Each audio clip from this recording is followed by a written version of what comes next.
What? I didn't have my bloody mic. Shit. That wasn't very good, was it?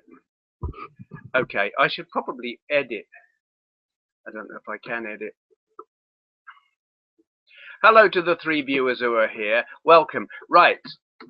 Just spent about 5 or 10 minutes with no audio because my mic wasn't turned on because I'm a bleeding idiot. But there you go. I am going to start with a video response. Let's just see. I'm going to do a video response to Lawn Boy's post. Yeah. Just saw your comment. Yes. Video response to Lawn Boy's post. Question: is it fair that some YouTubers make it on YouTube and you don't? Or whoever doesn't. You know how it is. You start a YouTube channel and you put in lots of effort, lots of time, you make lots of videos, you do the best you can to get good production values, and you struggle.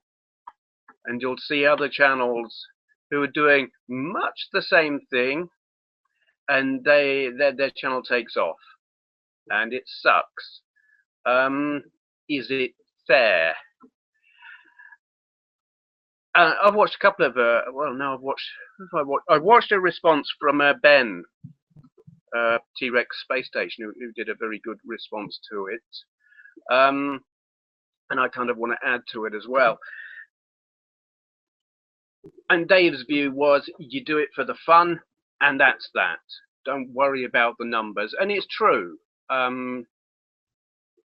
If you're doing it for fame or for fortune, you're just kidding yourself, because it's for every successful channel there are hundreds or even thousands that go nowhere. But is it fair? Because YouTube does seem to, every so often it seems like they pick a channel and promote the hell out of it, or it seems that way. It's probably safe to say no, it's not fair the way YouTube do things. But I think they see something in a channel and they think we can work with this, we can do something, because they do. YouTube will have direct contact with some channels. I know this. I've had some direct contact from them and was gobsmacked. Haven't followed up on it yet. I should. Whether anything will come of that, I don't know. But the fact is, they do. Sometimes they will see a channel and think that's good. We can work with that. Let's do something. Where most of the time they will completely ignore everything. And you've got your multi-channel networks, and they will occasionally push a particular channel and help it no end. But ultimately, it's not fair. But is that something to get upset about? What are people doing YouTube for? I mean, I started this not expecting to get any viewers whatsoever, and was very surprised when I did, and it has kept growing. I do it. There are several reasons why I do it. Primarily because it's fun, partly because I do like the attention. There is a financial aspect to it, which I've always been open about, even from before they did the whole partnership and putting ads on and stuff like that. But whether or not it's fair, mostly it's not here or there. Do it because it's fun. Dave said a thing in his video, and it is a very good video, and I do encourage people to go and watch it. He said a thing that I actually don't agree with. He said there's nothing you can do about it. It is beyond our control to influence how successful we are or otherwise. I actually don't agree with that. There are some things that are completely beyond our control and some things that aren't. Though he does say, you know, you'll see channels that are doing things the same way as you, with the same production values as you. Those things are within your control. Do things as well as you can. The thing that is outside of our control is our personality. We can't. Some people have a very appealing personality, and you just watch their videos and you think, this person's fun, this person's enjoyable, they're funny, they're interesting, they're whatever, they have something, and you just enjoy watching them. And some people don't. That is beyond our control. You can't help that. If you're dull as dishwater, you're dull as dishwater. But there are always going to be people who are kind of somewhere in the middle. They're not dull as dishwater, but they're not super scintillating, exciting, funny, whatever. But they've got something. They have the ability to talk. And this is where you do have a bit of control. And I think it's kind of where editing comes in a bit. It's you can have a good topic, and you can, I guess, planning ahead or something, or just editing pace. You have control over pace. Now, when I'm doing, I don't do a Friday talk anymore, but if I'm talking to camera rather than doing a gameplay video, you will see jump cuts, left, right, and center. And I try and say jump cuts. I kind of blend them into each other so it jars slightly less. But I will edit out dead air. You know, the gaps where I'm sitting and thinking or going, I'll leave some in to try and keep it natural. But if there's a long pause where I'm thinking, I think it's worth cutting that out. Keep the flow, keep the pace, because attention spans on YouTube are very, very short. So while you can't really change your personality, you can control the pace of the video by cutting out the dead space. Do it as smoothly as you can in editing, but I think it makes a world of difference. You can lose a person at the first 2-second pause. That's it, someone's gone, and you don't want to lose people. Yeah, so some stuff is controllable. It's kind of all I've got to say on that, really. It is. There is always going to be that you can't control how much exposure you're going to get. It's nice to get a shout out from a big channel, but you can't control that. And very often, actually, it don't make a whole lot of difference because audiences can be completely different. I got mentioned by Rich, Review Tech USA, recently. He's got a big channel, 270 something thousand, is it? Something like that. Got a mention. Ha! Nothing. It had no effect whatsoever because it's a different audience, and the people who are into him are not into what I do or how I do it, and that's it. It's to be expected, you know. So while it's easy to sit and think, oh God, I never get a break. No one ever mentions me. Blah blah. Don't count on that making a difference because it doesn't always. And what may or may not seem fair just might not matter in the end.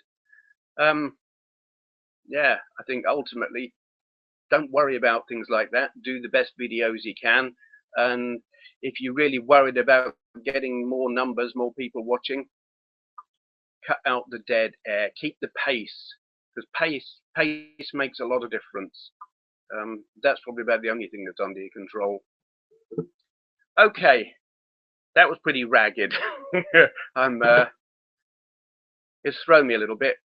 10 minutes of dead air. I'll probably come the recorded video. People are going to not get to the interesting bit.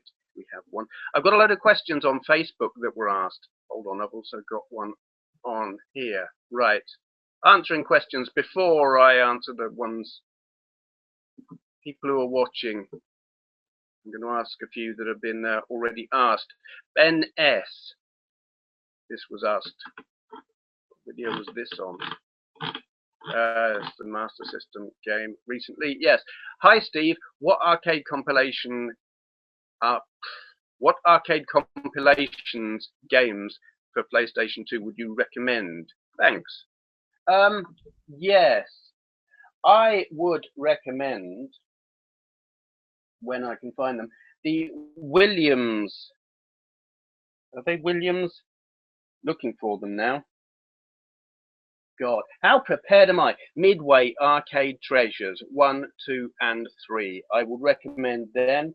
And there is a Capcom compilation as well. I'm trying to spot that. I think I looked at it just a minute ago and now I've lost it. Where's it gone? Oh, that's embarrassing. Capcom Classics collection. I would recommend that. And somewhere there's an Atari collection. But that might come under, that might be in the Midway thing as well, actually. Definitely the Midway Arcade Treasures. Totally recommend those. There are 3 of them. They're on the PS2, they're on the, I think they're on the Xbox and possibly the GameCube as well. Yes. Now, there were a load of questions asked on Facebook when I announced I was doing this here live show tonight. Some of the questions I'm going to answer and some of them I'm not.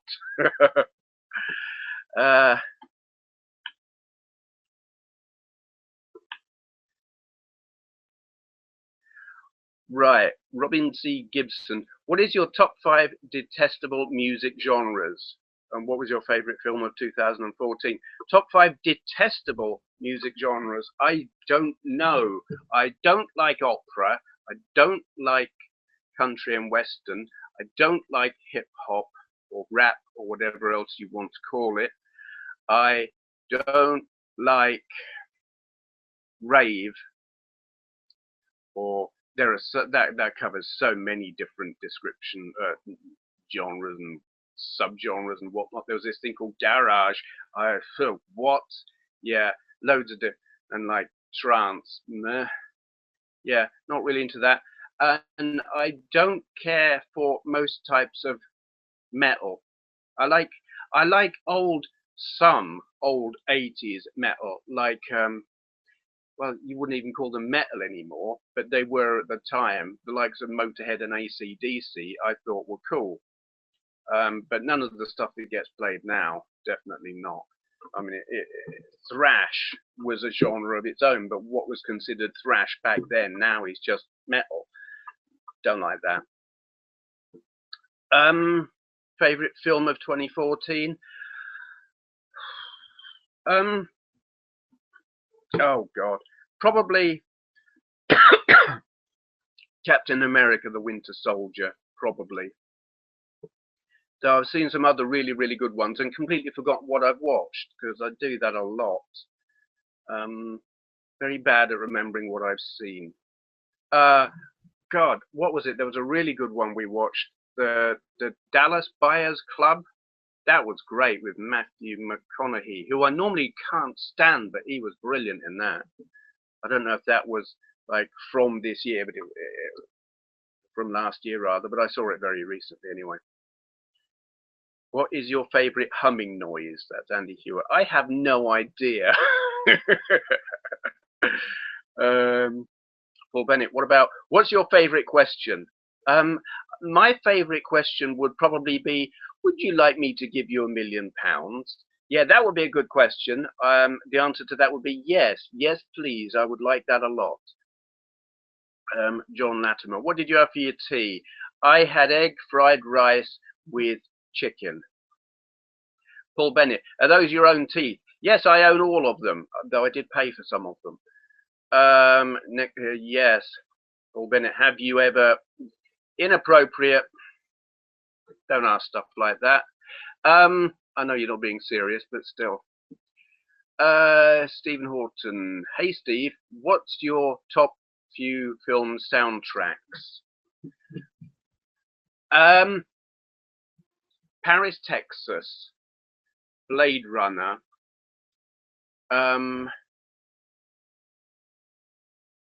Paris, Texas was by Blade Runner is Vangelis. Paris, Texas is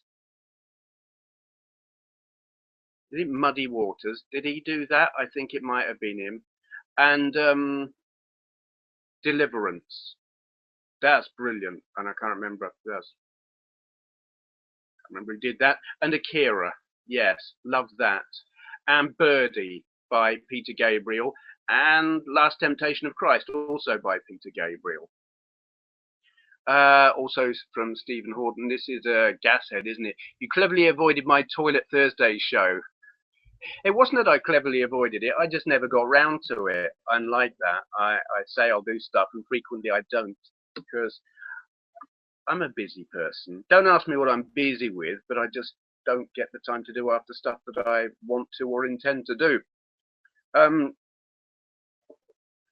But how about my Desert Island Films show? Same format as John's Desert Island Games, only with films. I would be up for that, yes. Getting it organized, getting my head together, doing it and being in the right place at the right time. I'm not good at that.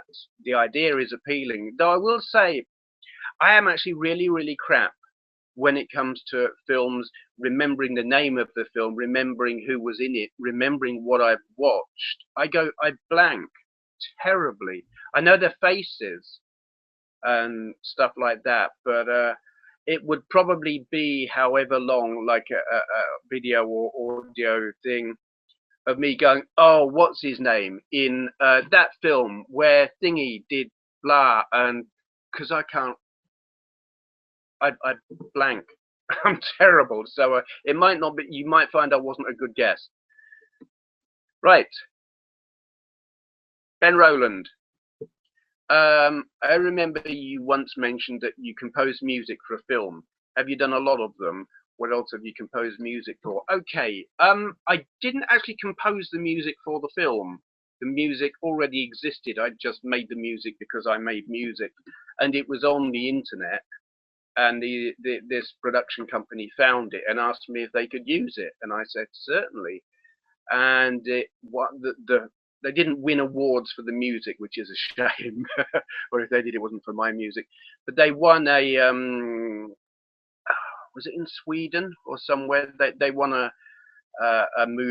independent movie award, and they even got Oscar nominated for best comedy short, I think it was. They got the nomination, they didn't win, but my music was in that, and the film is called Instead of Abracadabra. Nothing that I'm aware of mine has been used. William, Arcade USA, he uses some of my music. I gave him permission. As a rule, people are like, can I use your music for blah? And I'm like, no, because sometimes it's commercial stuff, and they're like, they want to use it for a commercial production, but they don't want to give me any money for it. And I'm like, no, get stuffed. If you're going to make money, you give me some. So I've told quite a few people bugger off. But for like non-commercial things, when people ask me, I usually say, yeah, okay. But I've never composed anything specifically for anything. I just make music because I feel like making music. I haven't done any in a while. I keep wanting to, and not finding the time or the right frame of mind, or even if I get the equipment out. Well, I say equipment, it's a Roland MC303 and an electric guitar and effects box. I'll get them out and have a fiddle around, and I just don't come out with anything worthwhile. So sooner or later, I'll do something good and probably put it on YouTube. I've got 32 tunes on YouTube, but they're all set to private because copyright trolling is a thing, and it gets to be a problem. So I keep them all private. I haven't deleted them because the situation might change and it might become viable for me to make them public again. We shall see. Right, let's see what questions have we got. God, I hope my audio is working after all of that.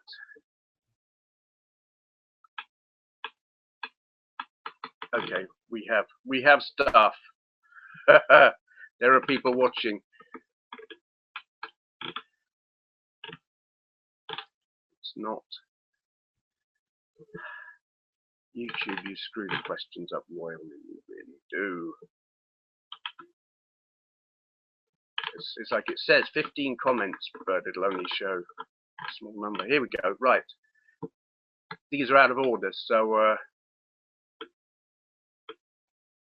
okay, Cardigan Gamer. Have you heard the new Prodigy tracks, Steve? No, I haven't. I haven't paid any notice or attention to the Prodigy since The Fat of the Land. I know they did something after that, and I kind of maybe heard a track or two and didn't think much of it, so I stopped paying attention. Zombie38, what is your opinion about scalpers? They're going to happen. It's supply and demand. And I saw Johnny Millennium had a bit of a grumble about how people were buying the PS4 in the PS1 colors, and then just instantly putting them on eBay and charging ridiculous money. And the same with that new 3DS thing, some special edition with fancy printing on it. And people buy them, you know, they get in there quick, buy the limited editions and put them straight on eBay for crazy money. Here's the thing, limited editions to me are a rip-off by the manufacturer. They are playing on the fact that people are going to pay more for something that is in no way better than the original article, but because it's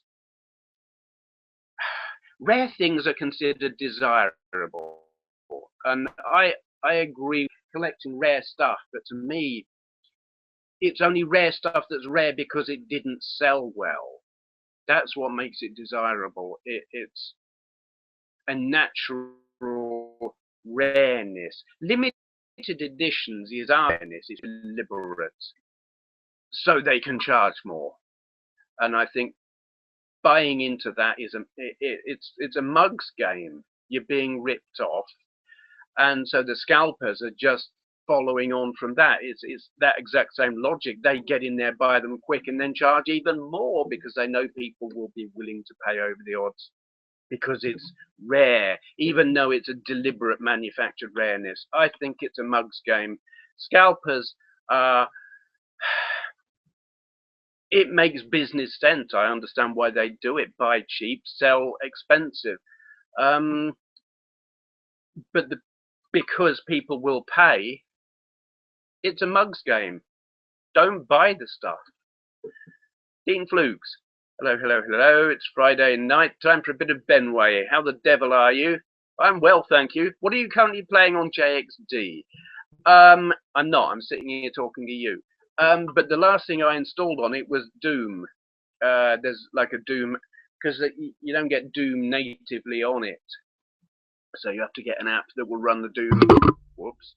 WADs, what WAD file, I don't know what they call them, WADs, but anyway, and I'm playing one of those, and I've been playing Pew Pew, which is something I did a video of a while back on my Playing Android Badly channel, which with touch screen controls was fun but hard to play, but with the JXD is bloody brilliant. John Temple, how many t-shirts kind of retro related do you have, like the one you have on now? I don't know. I've got this one, I've got an Atari one, and I've got two Space Invaders ones, and I think that's all. Apologies to the people who are thinking I've skipped their question. I'm getting the questions out of order. When I put them on newest first, it just drops lots of the questions, which is crap. Good old YouTube. But yeah, that John Semple's question was from 4 minutes ago. Smooth MJ's has appeared above his from 19 minutes ago. Is your audio muted? Yes, it was, because I was rushing and disorganized. Scribble Sam Animation. Hello, Steve. I don't know if you've been asked this question before, but do you fancy making your own MAME arcade? No, well, the idea is appealing, but I don't have the space and I don't have the technical skill. Making a cabinet, I could probably do it, get me jigsaw on a load of plywood and stuff and whatever, but wiring and stuff, and then getting the front end and all of that lot, because I wouldn't want it to boot into Windows or anything. I don't really know how to do that. So the idea is appealing, but no, I ain't gonna do it. Retro Unlim, good evening, sir. Hello, Steve. What are your thoughts on the Retron 5 and retro gaming clones in general? I think if they work okay, then there is a place for them. The Retron 5, I'm hearing very bad things about, the quality of it. functionality may be okay when it works. I mean, there's some odd stuff going on there. It's not as straightforward as a typical clone, is it? It's some kind of Android system that's... Is it unlocking ROMs that are already on there, or is it dumping the file, is it dumping the data out of the cartridge and storing it internally? I don't know. There's some jiggery-pokery going on there that makes it all very odd. Think that the Retron 5 I'm really wary of. The build quality is meant to be appalling. Like the slots and the edge connectors on them break after a period of time and potentially trash your cartridges as well. I would not buy one of those. I could feasibly have reviewed one. I could have received a review copy and done one, but I'm like, I just don't want to touch it. Other clones, I've got several Famiclones, and I like them because getting hold of an original Famicom, not so easy, where I've got this Scorpion Famiclone that looks, it's the same shape as a Famicom, just different color, and it plays the Famicom games just fine, and I think, yeah, why not? They're interesting. I think they serve a purpose if you just want to play the games. As a piece of gaming history, they're kind of irrelevant. You couldn't look at a Famiclone and say, I've got a Famicom. You couldn't look at a Retron 5 and say, I've got a SNES, because it isn't, and it's not old, it's not retro as such. But they're interesting, and they definitely have a place in gaming. Walter Newman, oh man, to watch you or Squirrel on Twitch, or both at once? Oh, I see. What was the Android Saturn emulator again? There isn't one, or if there is, it doesn't work. You're not going to get Saturn emulation on Android. There's not enough power. Alex Reality. Hey Steve, here's a question. Mega Drive or Amiga? Gaming wise, of course. What are your favorite Amiga games? Oh, God. Well, that's a thing, isn't it? Because the Mega Drive has a massive selection of games, and so does the Amiga. But the Mega Drive games, I think, are frequently of a better quality than the Amiga. But the Amiga is an open system. You can program it yourself. You can do a mass of other stuff. Graphics, music. No, if I had to choose one, it would have to be the Amiga, just for the versatility. But when it comes to making videos for YouTube, Mega Drive, you know, I've got my Mega Drive, it's sitting down there on the floor with an EverDrive plugged into it. And it's just like, turn it on, go through the EverDrive menu, here's a game, play it. Mega Drive takes more effort. So I do more videos on the Mega Drive. I need to do more Amiga stuff. But no, in terms of actual functionality and versatility, Amiga. But the quality of games on the Mega Drive, I think, are better. There was better quality control because it's corporations, it's proper development companies and whatever, where the Amiga was very, very much independent, a lot of homebrew, a lot of startups. The depth of experience wasn't necessarily there with a lot of them. A lot of them moved on to do great things, but at the time, the Amiga,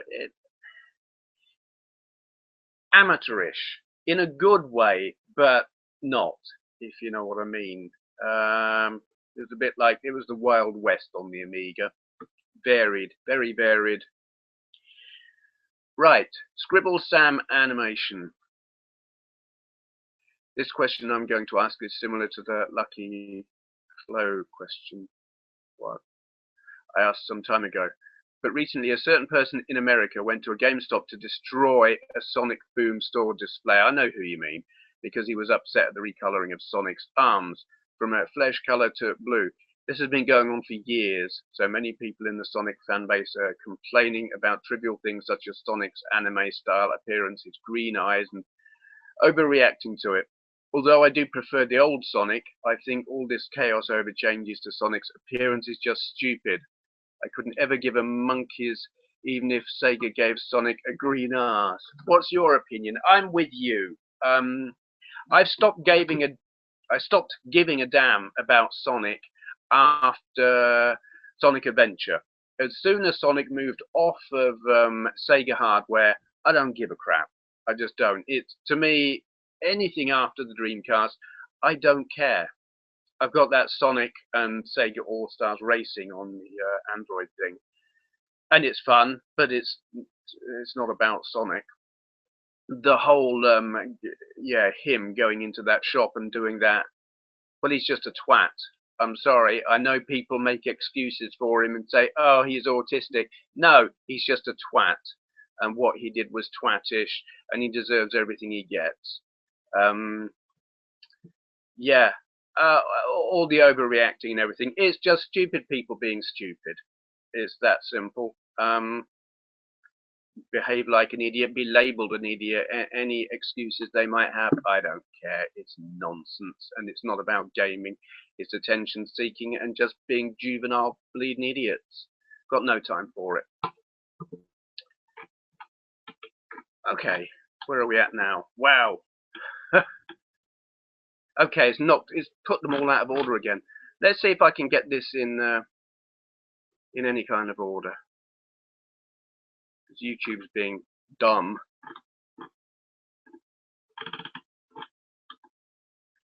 Let's hit refresh.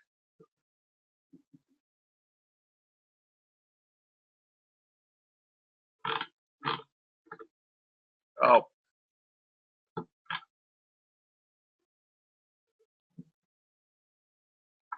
Okay.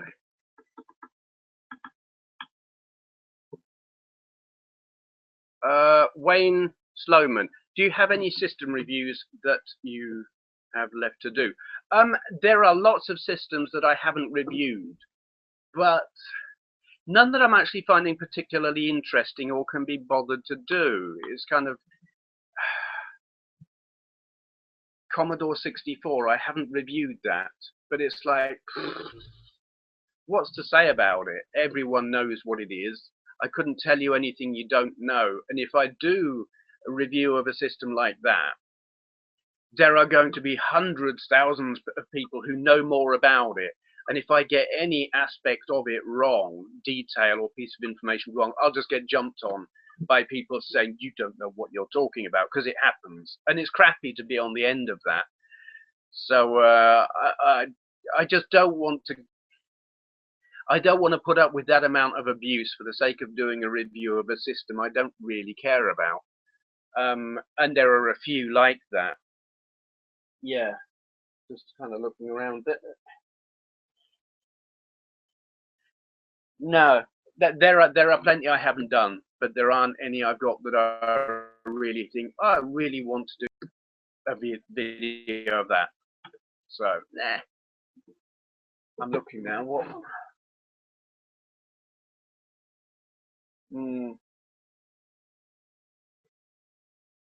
I don't know. I don't think I've done one of the ColecoVision, have I? I mean, I could probably do something on that. But again, there will always be people who know more about it. It's easier and more enjoyable doing it on the rare ones. And I've kind of done all of the rare ones now, and all that's left are the common ones. And that's where you get into trouble if you're not an expert, because there are always going to be experts, and I'm not one. I just collect them because I've heard of them. Anthony Rice. What do you use for What do you use for music making software, audio equipment, etc.? Do you agree that most VST plugins are overpriced? You're assuming I know what that means. And the same tasks can be done with cheaper or even free VST plugins. Thanks for your time. Okay, I do my music making completely on the cheap. I have a Roland MC303. I have an electric guitar and a effects processor. For recording, Audacity. I've got another piece of cheap software, and it is cheap, and that's what I use. VST, is that Cubase or a spin-off of Cubase? I have no idea. Cubase itself, I believe, is almost certainly overpriced. I don't use any of that kind of stuff. I don't have the money for it. or the inclination, because I have so little time for making music anyway. I'm not going to throw money at it. The Fish Dog. Retron 5 has not had permission to use emulators it uses. Yes, I have heard that, which makes the whole thing sound very dodgy. Zito773. Steve, hi there. Hello. Love these. How many pets do you have? 6. No, wait. 8. Hey, I can count. We've got 6 cats and 2 dogs. Cats. Upstairs we've got 3 females. There's Kizzy and there's Lily, who I call Fat Lil, and Tallulah, who I call Toolie 2 feet, because she goes downstairs 2 feet at a time. And downstairs we have my cat, whose name is Cat. It's original. His brother Milo, who is a bit of a wuss and a girly cat, and he kind of looks Egyptian and he's just annoying. And then there's Litland, who's a tabby and very strange. He just doesn't act like any cat I understand. 2 dogs, Max and Bailey. Max is like a Staffy Labrador cross. Bailey is probably a Bloodhound Labrador cross. Mutant Alien. Hello, Steve. Why don't you like the PS Vita? I wouldn't say I don't like it. I don't have one, so I can't have an opinion on what it's like to use. It isn't something I want to buy because it doesn't have any games on it that I want to buy. It's quite expensive. It's quite big. I like portables, handhelds, to be small so I can fit them in my pocket or in a bag and they not be too obtrusive. So I like the Game Boy Advance. I mean, I've got this JXD Android tablet, and that will be my going on holiday portable. But that will just be for use in like hotel rooms and stuff. Say the weather's bad and we're stuck indoors. PS Vita. Well, I've got a PSP. I've got 3 of them, and the PSP Go actually turns out to be great because it's small and it runs all those emulators and stuff when it's been hacked, custom firmware and all that lot. But the original PSPs, they're just too damn big. I've got them and I just didn't use them because if I was at home, I would use a home console, and if I was out, they were just too big. And the PS Vita just falls into exactly that same slot. Too big for taking out and about, and if I'm at home, I'll just use my PS3. Harry Yak. Greetings, Steve. Forgive me if this has been asked. I only just arrived. But would you consider making these live Q&A sessions a more regular thing, even if you don't commit to once a week or once a month or anything at all, really? Oh, this is like Friday Talkie thing all over again. Yes, I am hoping that this will be a weekly thing. It might fizzle out. People might get sick of it and stop watching, or it might just be that I'm answering the same questions over and over, in which case it would get pretty crappy. So we'll see how it goes. But it's actually working out really good for me because the Q&As, well, the Friday Talkie I was done with, as you know, just trying to find things to talk about every single week and make it interesting. I'd run out of stuff, really, and it was too much pressure. People wanted it, they were waiting for it, there was expectation, and that just, I found myself putting too much pressure on myself as much as other people putting pressure on me, and I was just like, don't want to do that anymore. It stopped being fun. Q&As, much easier to do, but I think the level of interest wasn't there as much. They got a lot less views than a Friday Talkie. Where live, well, you get the best of both worlds, don't you? I can talk about a given subject, which I did at the beginning of this, so I was kind of a little bit all over the place because I was a bit flustered because I started without my mic turned on. Duh. Yes, the live, it's like 2 birds with 1 stone, really, because people like a live show, and then you've got a recorded show at the end of it as well for people to come along and watch later. So yes, I do think I will. This is going to be more than a one-off, or in fact 2 offs, since I did one last week. Yes. Scribble Sam animation. I think there was another console called the Scorpion, but it plays Mega Drive games. Yes, there is. I watched a Bad Influence on YouTube, and they said it won't play the 32X. I don't know if it'll play the Mega CD. The Scorpion, I believe, was a rebranding of the Mega Drive 3. Yeah, a little dinky thing. I saw one once in Milton Keynes in the market there. It cost something like 20 quid or something funny. Yeah, Scorpion, I believe it's a brand. My Scorpion Famiclone thing that's up there is called a Scorpion 8. I don't know what they called the Mega Drive one, but yeah, that's a thing. Walden Newman. Weird that there's no Saturn emulator, yet there is a Dreamcast one. Must be all the dual CPUs in the Saturn that make it hard to emulate on Android. Yes, I think so. The Dreamcast is a fairly straightforward piece of kit.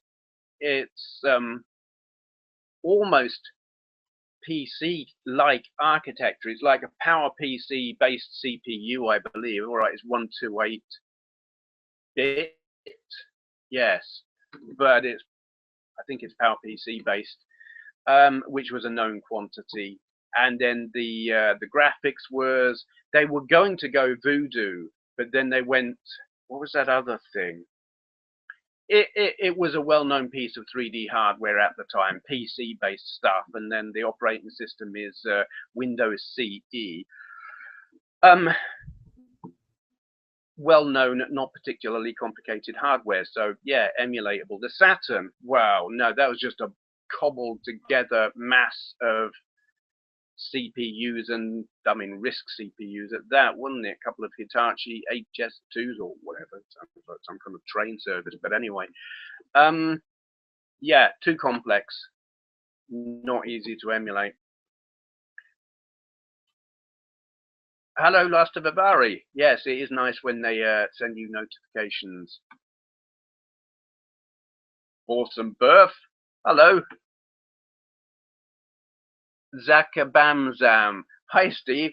Which one retro system would you recommend collecting for in 2015 in terms of an affordable catalogue of great games? Sega Mega Drive. It's an easy thing to get hold of.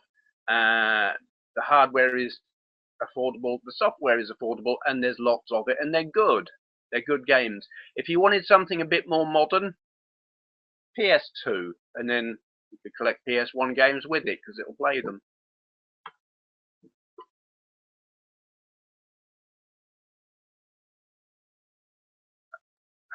Still owe you an Alex Reality. Still owe you an answer about your favourite Amiga games. Do I? I must have missed that. My favourite Amiga games: Jeff Crammond Grand Prix, Knights of the Sky, Walker, and others that I can't think of off the top of my head. Birdie 1980. Hello, Steve. I have a question for you. Do you think that Nintendo's fascist approach to Let's Plays or any gameplay in general on YouTube will bite them in the ass? Or will they be just fine? I know what I think, but what's your take? I think any games company that prevents people from putting up videos of their games is stupid. It won't hurt Nintendo. People will always buy Nintendo.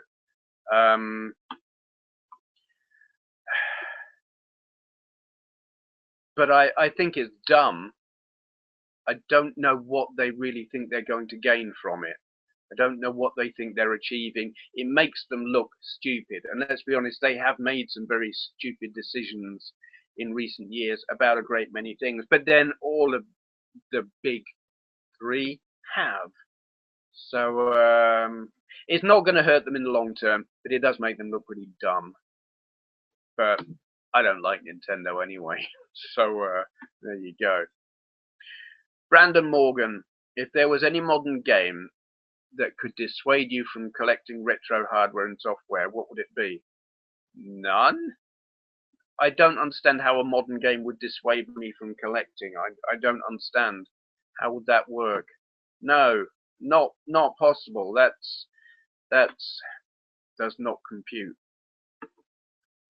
ZR Lee, how difficult is it to maintain your beard, Steve? It's not difficult at all. I have a beard trimmer. I need to get a new one because this one's falling apart. But you just make sure the battery's charged, you set the length, and then you go whoosh, whoosh, whoosh, whoosh, done. It takes about 5 minutes to tidy it all up and make it presentable, which it isn't at the moment, but with this camera you can't really tell. So, yeah. Papa, I'm going to say Juan. We'll assume that's pronounced that way. It could be Papa Juan, but we're going to say Papa Juan. Hi, Steve. What's your favorite game? That's a tricky one.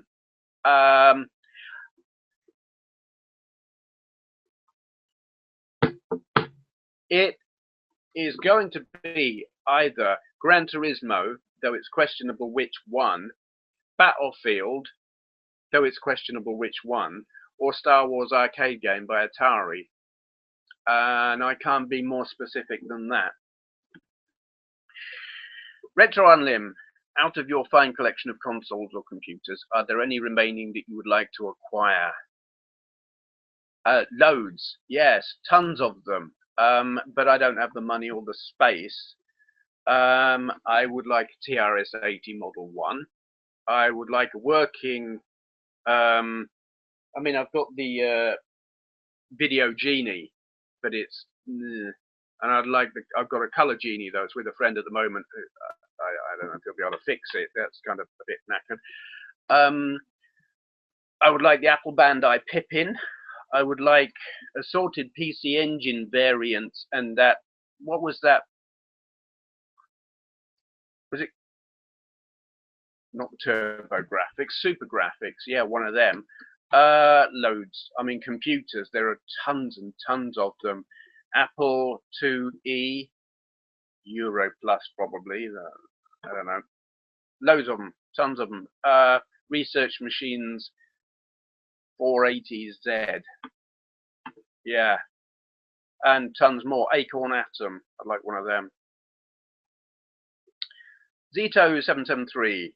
Do you have any suggestions for a good controller for the Commodore 64? Everything I find on YouTube is overpriced.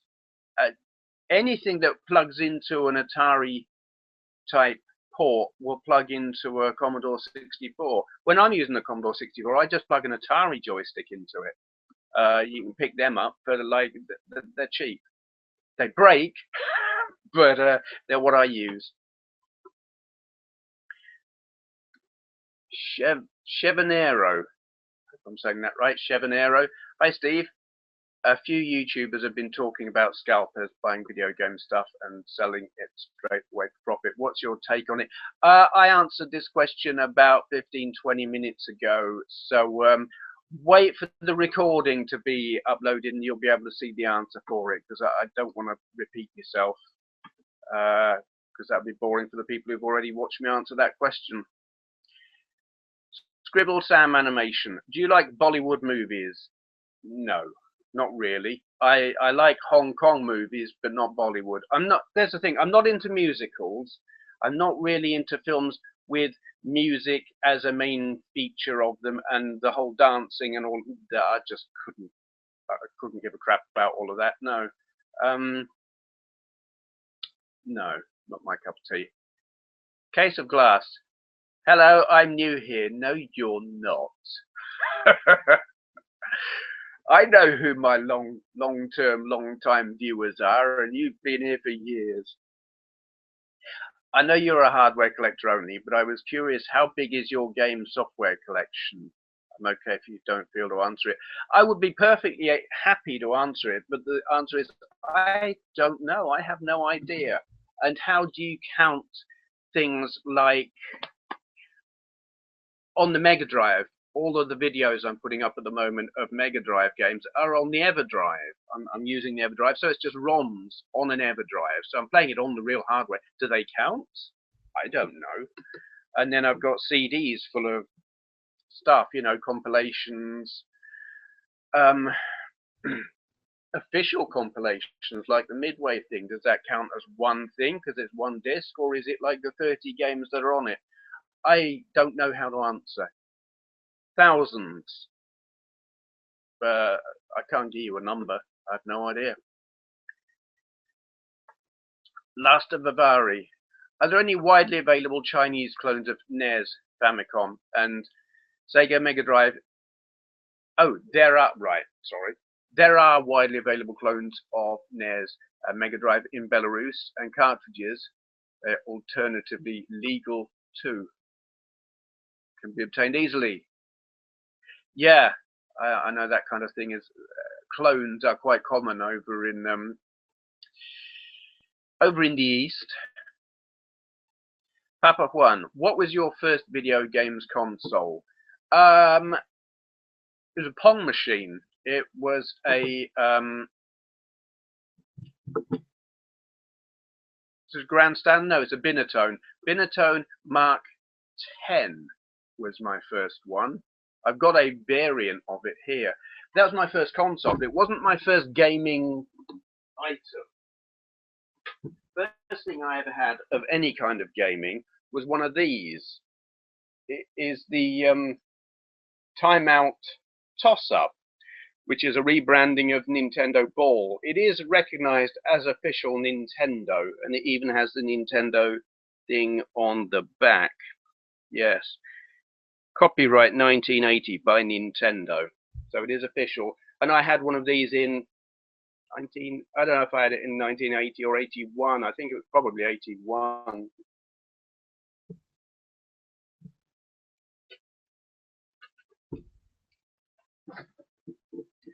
Okay, got to hit refresh because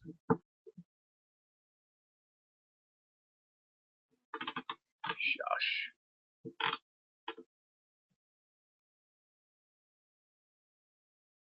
Okay, it's not updating. So if there are more questions, ask away. I seem to have reached the end of them. I don't know if I've missed any. I'm having a quick look. I'll hit refresh again in a moment.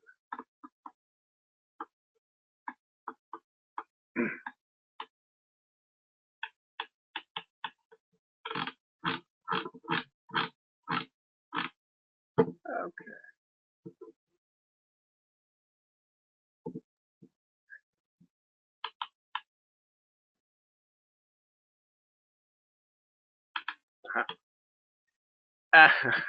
Anthony Rice, do you dip your biscuits? What's your favourite biscuit?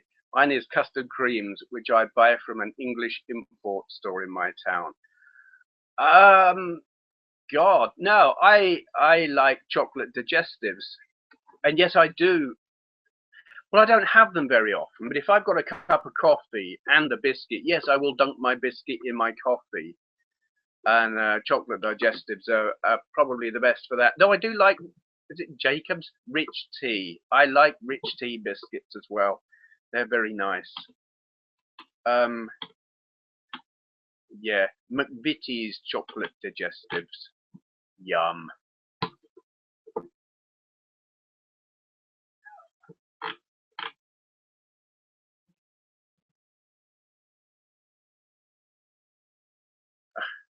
Okay. Zito773. Do you watch Game Chasers? My brain hurts imagining you and that dimension overlap. I don't watch them, no. I'm aware of them. I don't know what you mean by dimension overlap. No, I'm not going to knock what they do in any way whatsoever, but what they do isn't the kind of thing that I like to watch on YouTube. I find it's presented like a show, which is cool if you want to watch a show, but I'm not interested in watching a show. I'm interested in people, and like I would rather be spoken to on an equal level rather than there being some big nameless audience out there, and that's just how it feels with them. It's too impersonal for my liking, and maybe that's a complete misconception of how they do things, because I only watched a couple and then decided this ain't for me. So I might be doing them an incredible injustice, but not my kind of thing. Papa Juan, how many games do you own? I just answered that one like 5 minutes ago. So yeah, if you missed that, I can just recommend going back and watch it. No, I'll answer. I've got no other question. So I don't know is the short answer. No way of answering because I have compilations and then I have ROMs on EverDrives and I've got games on CDs and stuff like that.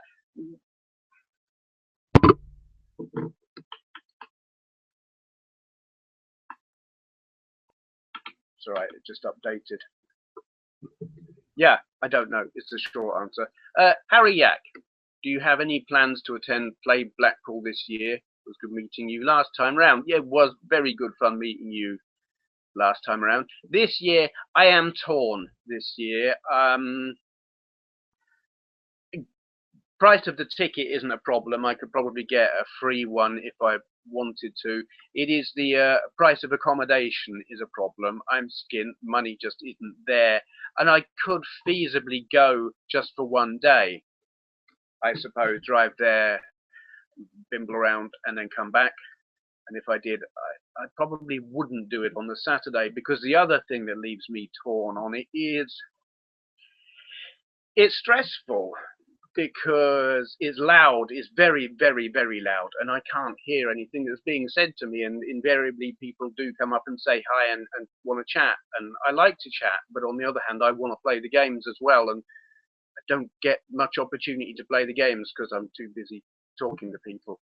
So if I do go, it's probably going to just be on the Sunday, or maybe even the Monday. Is it a bank holiday? I don't know. Yeah, it's kind of up in the air at the moment. Probably is the best answer I can give right now. Ben S. Can't hear you, Steve. Don't know.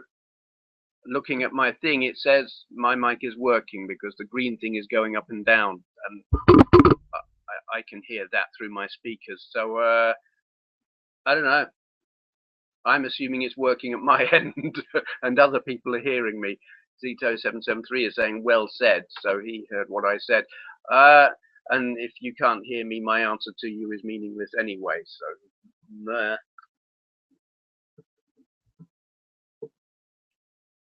unless, of course, that was just YouTube being really slow and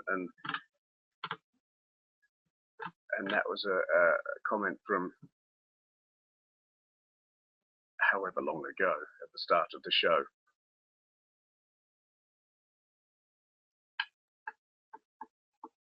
This is putting them all. Wow, it's really screwing up the order of these. Excuse me a moment.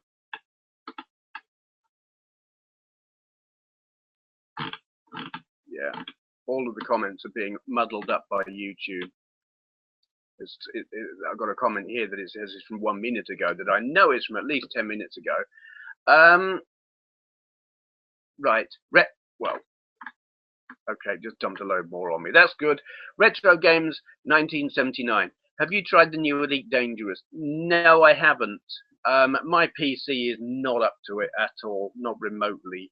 So, though I find it appealing, I'm unsure about the online-offline aspects of the game. I had heard that they had taken out the offline single-player mode, but then since I said that, people have said, no, it's still there. Something. I'm not sure. But at the end of the day, my computer just isn't up to it. So, no, I haven't tried it. Zito773. Here's a cheap one. What's the weather? Do you mean what's the weather like? I don't want to go into details of explaining what weather is. It's dark. Oh, no, that's not weather. Shitty last time I was out there. The weather was really crap. It was very windy and it was raining. And I was trying to fix my wife's car at the time as well, which I was unable to do. So it's now in at the garage. Yay. I'm not a good mechanic. Hoodnut197. Hi Steve, what is your main system you play on a regular basis?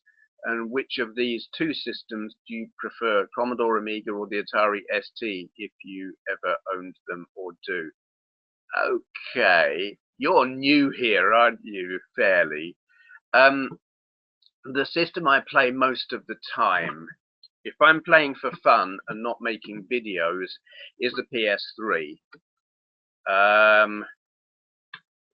Making videos, at the moment I'm concentrating on the Mega Drive. But yeah, if I'm just playing for fun, PS3. I am an Amiga man. Amiga was my main system back in the day. I have 3 Amigas.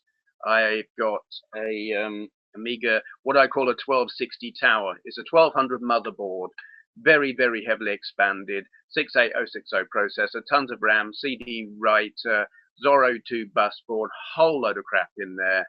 Quite powerful for a classic Amiga. I've got a early-ish Amiga 500, and I've got an Amiga 4030. And I've got an Atari ST, and I don't like it. I find it quite horrible to use compared to the Amiga. It is just rough. Birdie 1980. Thank you for your reply, sir. You don't call me. Lots of it's an American thing, I'm sure, sir. Well, I find it weird being called that and entirely unnecessary. But anyway, I know it's a polite form and stuff. We agree to say 80%, but that's just the Nintendo fanboy in me, kicking and screaming, really. But I wonder if we will see more of your walking about vlogs again. I did quite like them. Probably. But at the moment, the weather's crap. The thing is, I have to have something to talk about, and I've been doing this for years and probably spoken about everything I care to speak about. So I would just be repeating myself, unless something in particular comes up. Maybe, you know, something happening in the community that I feel like talking about, or a response to someone else's video, because I do like doing video responses. Yeah, I probably will do more walking around, but I've got to have a topic, and frequently I just don't. Eat Prom 9. Would you ever get involved with modding games or creating your own levels? For example, the Hammer editor for Half-Life. No. I did try it once on something or other, and I can't remember what it was, and I couldn't make it work. Things have to be really straightforward, and I mean, mostly I just don't have the time anyway. I just want to play the thing. I mean, the nearest I got to that kind of thing was with God, what's it? Little Big Planet, which is where you design your own levels and stuff. And I found the learning curve on that so steep, and my memory so crap that I forgot all the stuff I learned if I left it for a couple of days. No, it's not really my thing. I thought for a time that it was, but these days it's not. I think probably if I was a single person, if I wasn't married, if I was still, say, back in my flat in Milton Keynes, and I had lots of time, then yeah, I probably would. But as it is, having a social life, being married, and all of that, no, I don't have the time to give it the attention needed. The Shadows Knows. Hi Steve, if someone gave you £5,000 to improve your channel, what would you buy? I would buy a digital SLR camera and a set of lenses and really decent microphone and a significantly more solid tripod than I have right now. Yeah, and some lighting. Yeah, that's what I'd do. Camera, mic, lighting, lenses. I could get through £5 on that kind of thing really easily as well. And of course the camera would be great because I like photography as well, so it would get very well used. Anyone who would like to give me £5,000 to improve my channel, do feel free. Okay, everyone else can hear me. Sorry, who was it? Ben S. Yes, everyone else can hear me. Hi Decca and Hilly. Greetings, welcome. Scribbled Sam animation. Do you prefer DVDs or Netflix? I like owning them. I would rather have a DVD. Netflix is, the convenience is cool, but for a film that I really, really want to see, Netflix isn't really great anyway because it doesn't have the most recent films. You need things like Blinkbox for that, and I've watched quite a lot of films on Blinkbox. Where Netflix comes in is watching TV series that I might otherwise not have seen. I watched, oh God, what's it called? Hemlock Grove on Netflix, which well, it was never on telly. Certainly not over here anyway. It was made just for Netflix, and it's fantastic. Love it.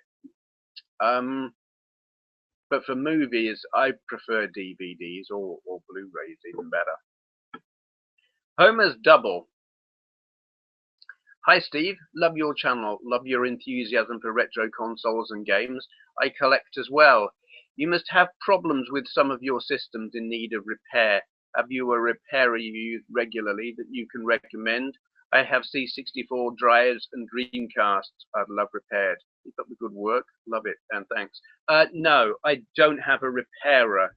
I have a friend who fixed my Commodore 64 just because he happened to know how to fix that particular problem, and is looking at another one of my computers, but he's not in any way someone who just takes in things and fixes them willy-nilly for random people. And with me, if something is broken, that's it, it's broken, and I either keep it because it's rare or has sentimental value, or I just can't bring myself to throw it away. And if I have the money, I'll buy a new one. And if I don't, that's it, done. It's, you know, I can't play with it anymore. It's a shame. It makes me sad when things do conk out. There are not many of my systems are broken. In fact, I don't have any that did work but don't now that I'm aware of. So I'm quite fortunate in that regard. And mostly when I'm buying them on eBay, I make very, very sure they have to be very specific that it works and is fully working. And if it arrives and it's not, I send it back and demand a refund. I don't generally take a chance. If they say it might work, it might not, I don't buy it. Well, Scribbled Sam animation. I always thought calling someone sir was a British thing, especially in British schools where you had to call your teachers sir and miss. Well, it is in that environment, yes, where someone is in authority and deserving of respect by default. Yeah, but I'm not a teacher. I'm not in a position of authority or deserving of respect by default. I'm not in any way above anyone here watching this video. You know, it's not necessary. Whereas in America, it's like people just seem to call blokes sir and women ma'am, as a matter of politeness. I just find being called sir odd. Retro Games 1979. Would you sell your Jupiter Ace? Are you asking me, will I sell it to you, or would I ever sell it in a particular circumstance? It is not currently for sale. If there was a situation where I desperately needed money, it is the first system I would sell because it would get a decent amount of money quickly for it's a convenient size. Like my Amiga would make more money, but it's would not be an easy thing to sell. I think anyone who received it would be horrified because it's temperamental. The case is you move it and it falls apart. You really got to know what you're doing with it. Jupiter Ace, yeah, that would be an easy thing to sell. And if I was desperate for money, yeah, I would sell it. I don't play it. It's like without the memory expansion on it, the games that it will play are very limited and not easy to load, and I can't even remember what the commands are to load them. And they're not great. As a game system, it's like, I've got it because it's rare. and a piece of gaming history or computing history. It's an interesting and unusual computer, but it's not something that I play with. So, you know, yeah, I would sell it if I had to. Multicog, Sir Benway OBE. I can foresee that happening. I can't, but it would be nice. The Fish Dog. If you could go back in time and save a gaming technology company from making a mistake, who would you save and what would you tell them? I would go back and tell Commodore, sack Mehdi Ali, he's a twat. Put someone else in charge who's got a clue. Yeah, that's what I would do. Or go back to Atari and tell them, Irving Gould, was it Irving Gould? Was he the carpet salesman? Tell them, get rid of this dick. He doesn't know what he's doing either. You need, what's his name? He's blank now. You know the man. Atari guy, Chuck E. Cheese, him. I do blank on names. It's terrible. John Semple. Okay, random question. If you were locked in a room, and you may have answered this before, I seem to get locked in rooms quite a lot. You could only choose one system and one game. What would it be? And to flip it, what would your idea of what would your idea be of not being locked in a room with a system and a game? Basically, what would be your idea of heaven and hell? I get the first part. I don't get the second part. If I was locked in a room with one system and one game, okay, first question, do I have internet access? If I have internet access, then I want Battlefield 3 or 4, and I don't care which really. If I don't have internet access, I want GTA 5. I don't understand the second part of the question. So, to flip it, what would your idea be of not being locked in a room with a system and a game? I don't understand. I don't get it. Anthony Rice, seen any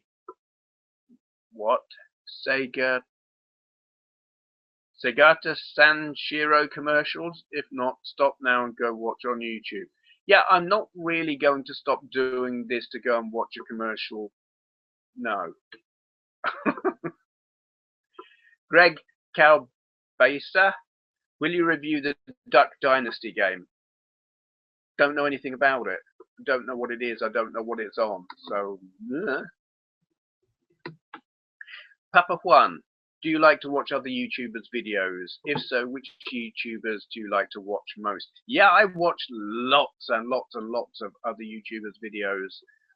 It used to be my thing on my Friday Talkie. Every week I would shout out a YouTuber, another YouTuber, give them like a little bit of exposure if I liked what they were doing. I don't do that anymore because partly I don't get as much time to go and look for new YouTubers that I'm not already aware of, and partly because I ended up getting lots of begging messages saying, please shout out my channel, and it just got to be a pain in the ass. Yeah, I watch lots of YouTubers. Favorites, who do I watch most? Classic Game Room, N. Jenkin, Freakin' D, Lazy Game Reviews,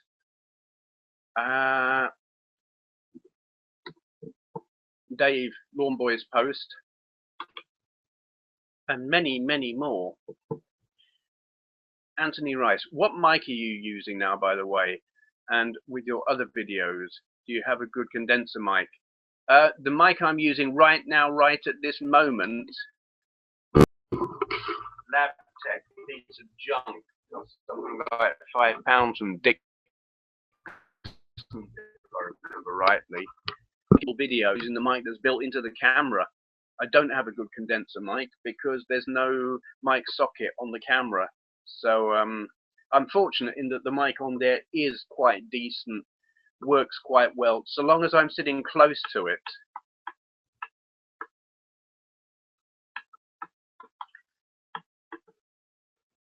Zito773. I know you are from across the pond. I do happen to know you like sci-fi. Star Trek was done on TV. How you like to see it done? What do you mean? If they were to remake it, how would I like it? I really don't know.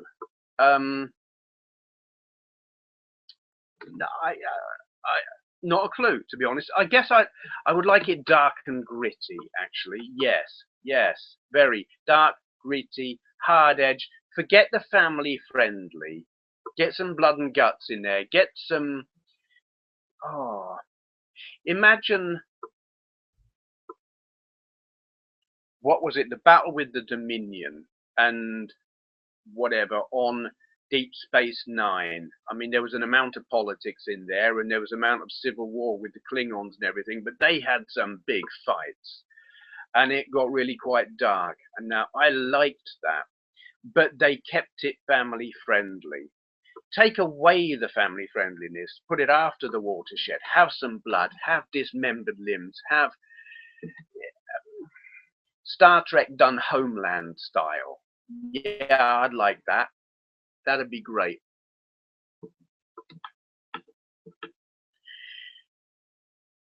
EEPROM 9, still waiting on getting the time again to resume work on repairing my IBM 5150. I got very lucky that the person who owned it was more interested in giving it a good home.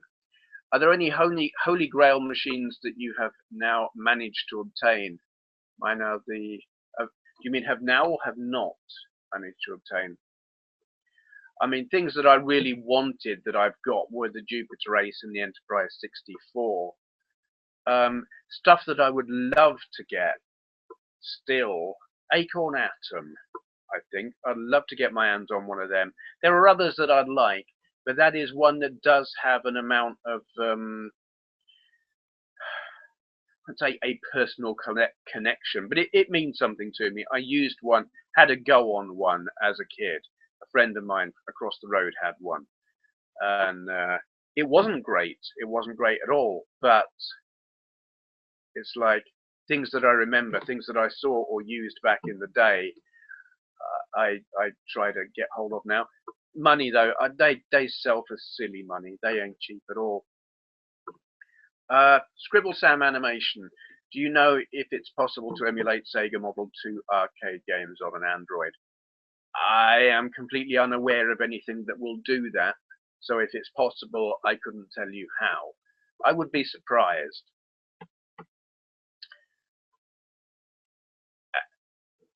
Hello, person with the name that I couldn't pronounce. Chine knoweth. I'm going to say that, and apologies if it's wrong. I know you spelled it out and explained it to me, but memory. Hope you're well. Yes, thank you. How often do you dust your systems? It depends how dusty they are. I look over them on a fairly regular basis, and if they're looking a bit dusty, I dust them. It could be anything from, well, it could be once a week, it could be once a month. Depends. Multicog, are you looking forward to the May elections? Oh my God, yes.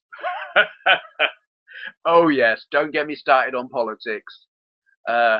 Yeah, just don't. Oh, I really have to force myself not to make a video on politics because it would piss me off, because there would be people who obviously don't share my view on politics and they would want to have their say. But I don't care to hear their opinion or why they think I'm wrong, because I will think that they're wrong. And then such things get heated and stuff. So I don't do it. Sir Christopher McFarlane, do a live chat, please. Okay. I'm not sure what I'm doing now. I thought I was live. I am chatting to you.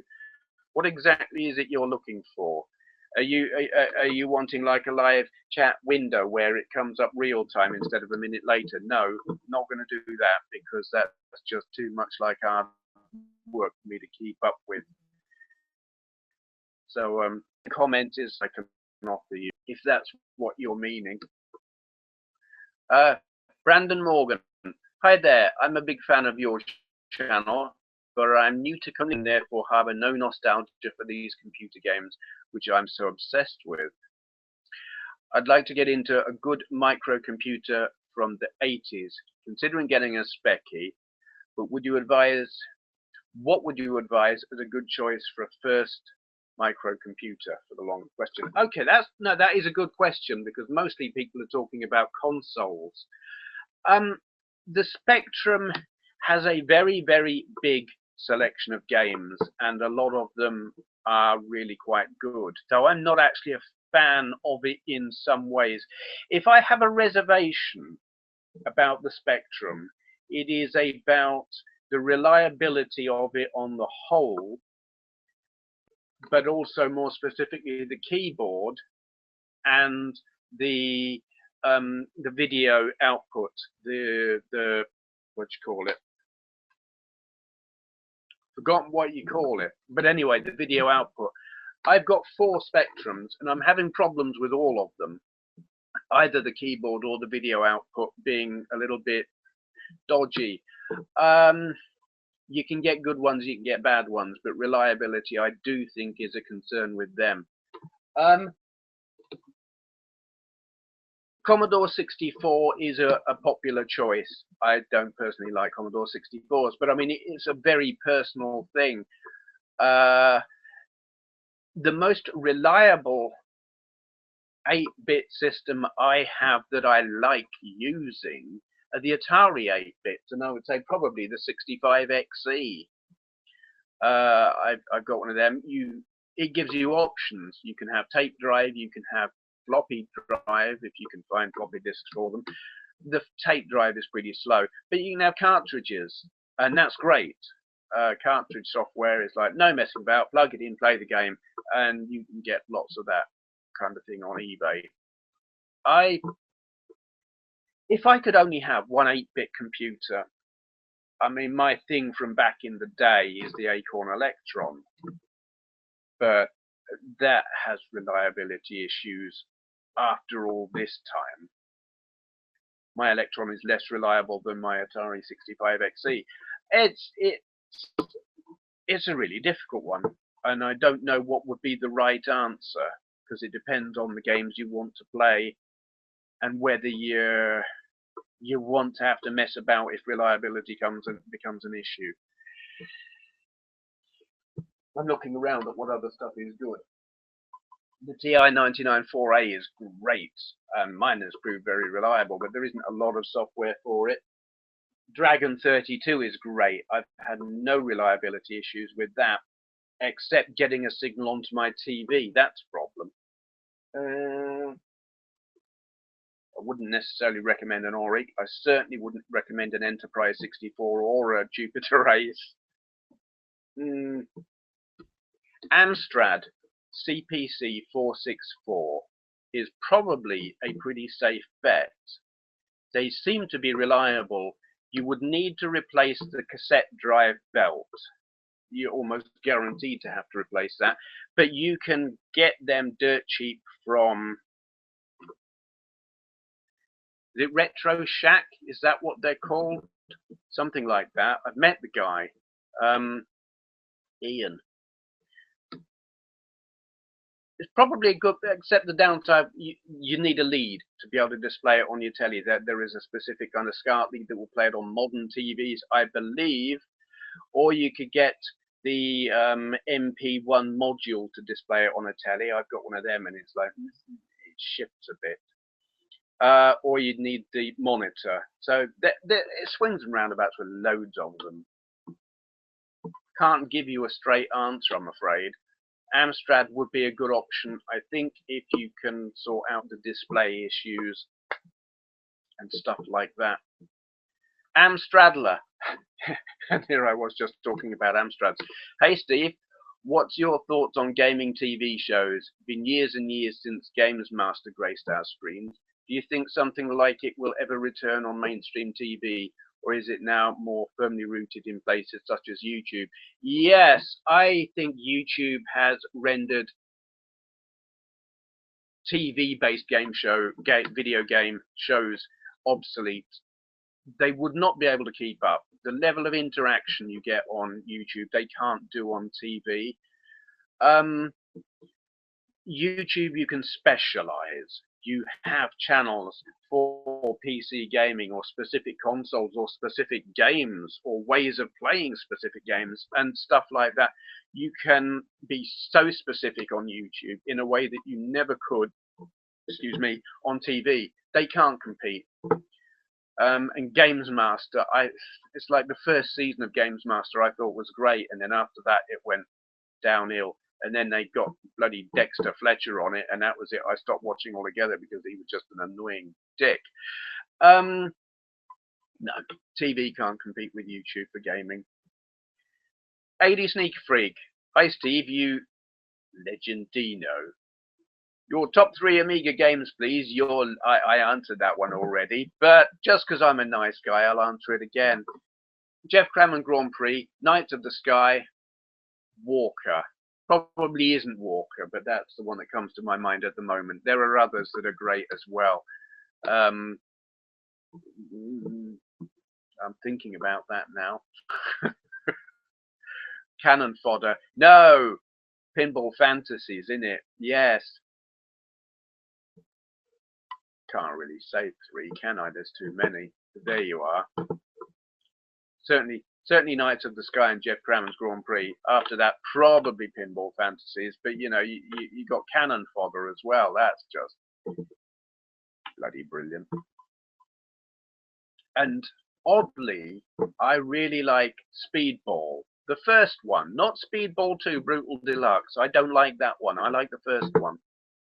And Skid Marks. Well, Super Skid Marks, AGA. Gloom Deluxe. And Alien Breed 3D2, The Killing Grounds, and I could go on. Yeah, love those. Hitting refresh. I seem to run out of questions.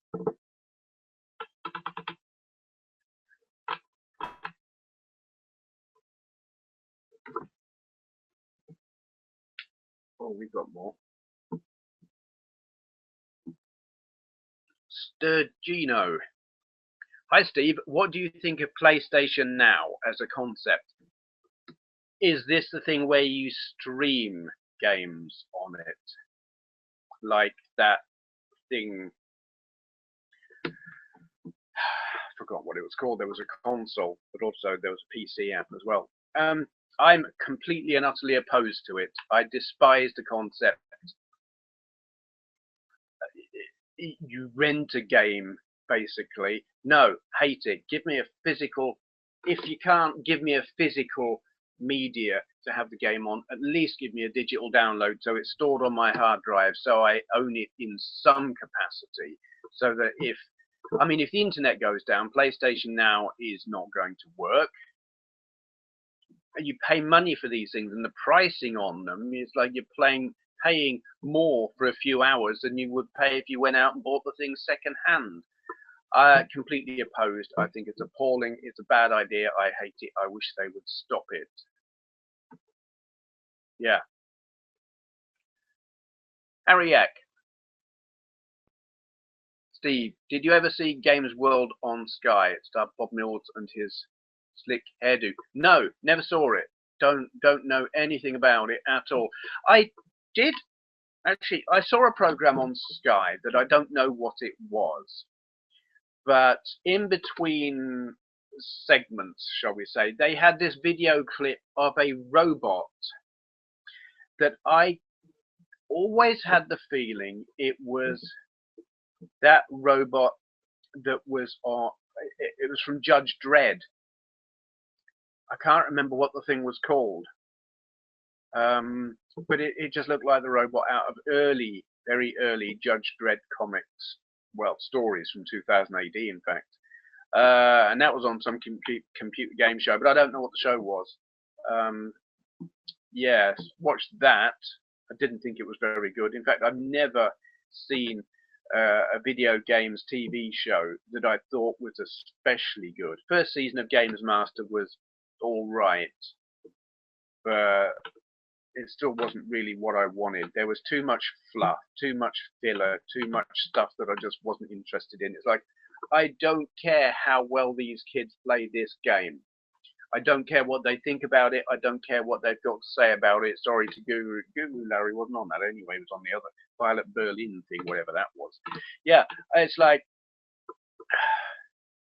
there was so much stuff in it. I didn't give a crap. I just wanted the reviews of the video games from someone who knew what they were talking about, and so much of that was not what was on the telly, which is why YouTube is great, because you can have exactly what you want.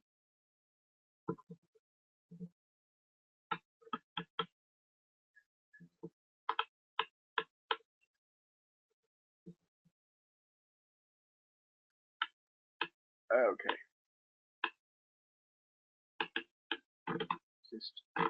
These are kind of out of order again. Retro games 1979. Do you use Amiga OS, as in 4.1 or similar? No. I've got on my Amiga. I've got 3. Actually, I'm not even sure. 3.2, I think. The first one that had CD support, and that was all. These are all out of order. And I mean the order they're in, not out of order. Yeah. Where are we at? 80 Sneaker Freak. Agreed, it was a great machine, the Amiga. My favourites were Another World, Flashback, and Cannon Fodder. How about Syndicate? Yeah, we could go on all night. There are so many great games on that. Zito773. I know you said you were into CB radio. I'd be more than interested in your first social interaction. What? More than interested in your first social interactions via online. I'm not completely sure what you're asking. What were my first chatting to people online was IRC in a channel called AMERC, which was the Amiga's IRC program, and they just named a channel after it. And did I get to know many people very well in there? I can't remember. Trying to remember a single person in there who I used to speak to, and I can't think of a single name. No, there was someone called Zimzum. That's the only name I remember from that channel, Zimzum. I have no idea who or what they were. Yeah, and then I moved into a channel called 30ish and Friendly, where I made a few friends there. And then moved on to a channel called England, which was like the undernet channel for people in England to speak English and all things England related, though annoyingly it was run by an American, which pissed off a great many people, and he only came to have the channel because he stole access. The original English owner of the channel was stupid and pasted their login and password to the channel bot into the channel, and this guy saw them and quickly used them, logged into the channel bot and took over. Basically, he stole control of the channel and ran the channel very, very badly from there on. And by the time I got there, it was fun when I got there, but it went downhill. It ended up being run for the benefit of the ops, just a power trip thing. Rules went out the window. They could enforce whatever rules they liked. There were rules that the ops were meant to observe themselves that governed what they could do, and they didn't bother to comply with the rules, and the guy who owned it didn't bother to enforce the rules, at which point I was like, right, screw you lot, I'm out of here. It was a shame. I made good friends in there. I made some very good friends. I made some people who started out friends and then stopped being friends. And, you know, I did the online relationship thing more than once with people I met on IRC who I never met in the real world. And then I met some people in the real world who I met on there as well. It was interesting. But I don't miss it. YouTube is better and serves my purposes vastly more. It's a pixel thing. Hi Steve, what is your favourite Amiga game? No, come on, I've been asked this one 3 times this evening. Is in-game music important to you? What's your favourite 8 or 16-bit composer? I don't pay any attention to the music composers. I have no idea. Couldn't tell you. Is in-game music important to me? Not really. No. The only time I can honestly say I've paid any notice to the music at all are in things like Res, where it's integral to the gameplay to a degree. And I remember being impressed by the music in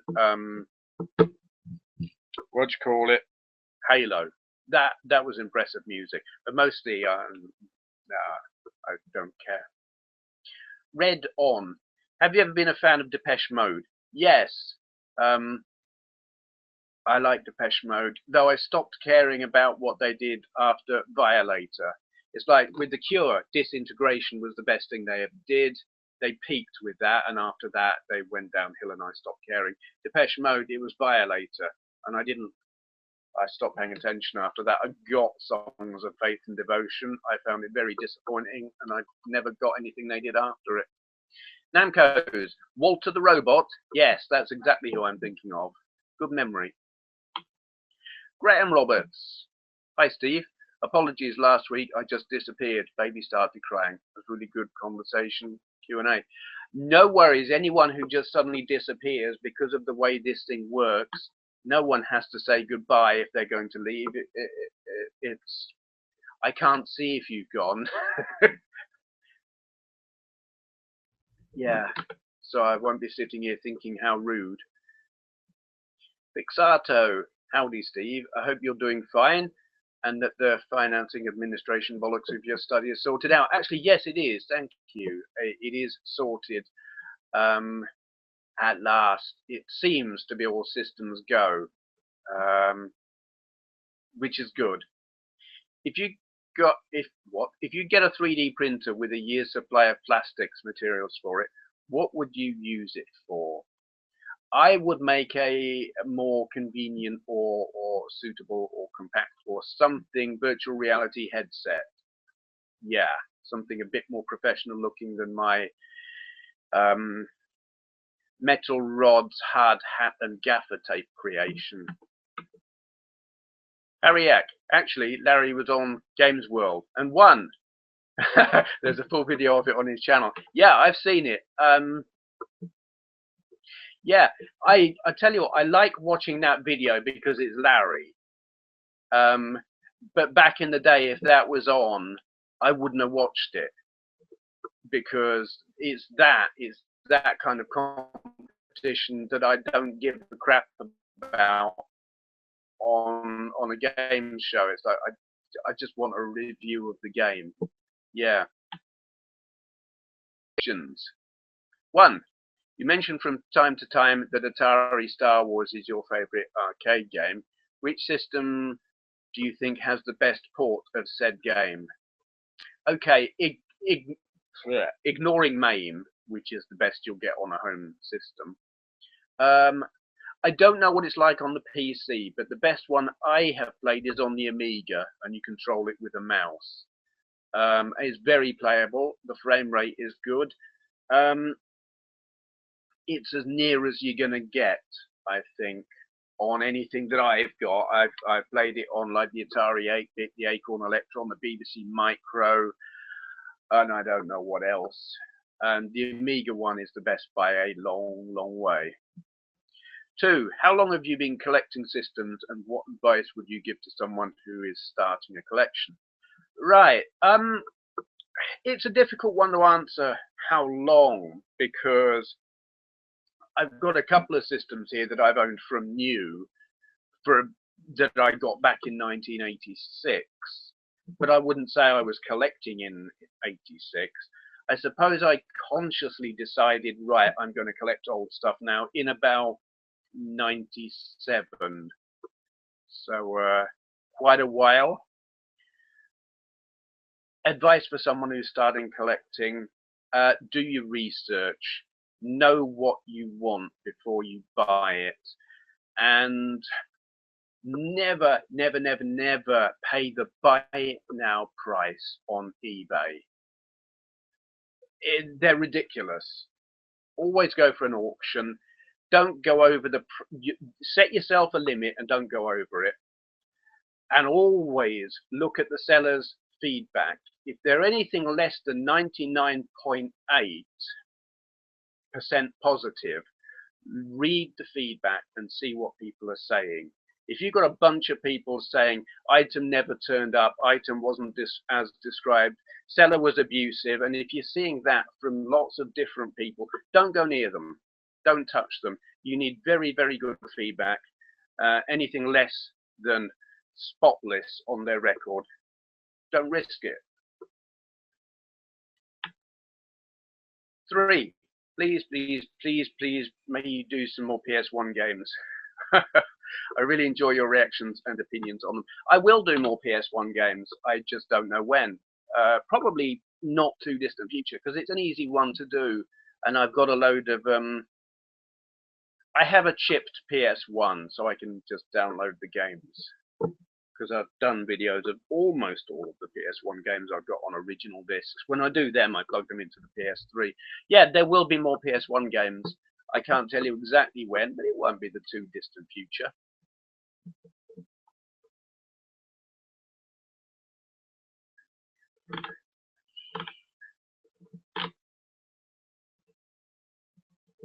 Right, have we got any more? Okay, it's screwing up the order that the questions are appearing in.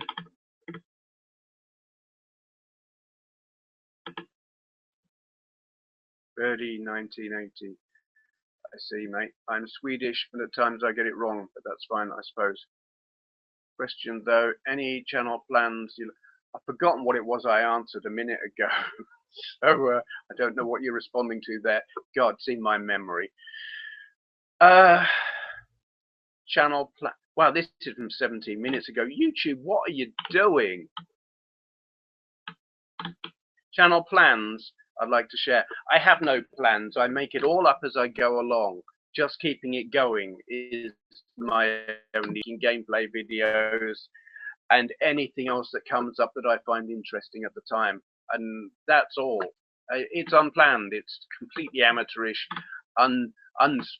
My channel is as unplanned as my videos are unscripted. I make it all up as I go along. So I can't tell you what's going to happen.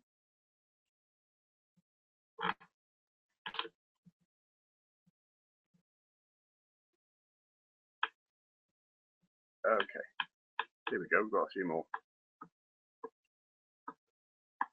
Okay, Ren Roberts.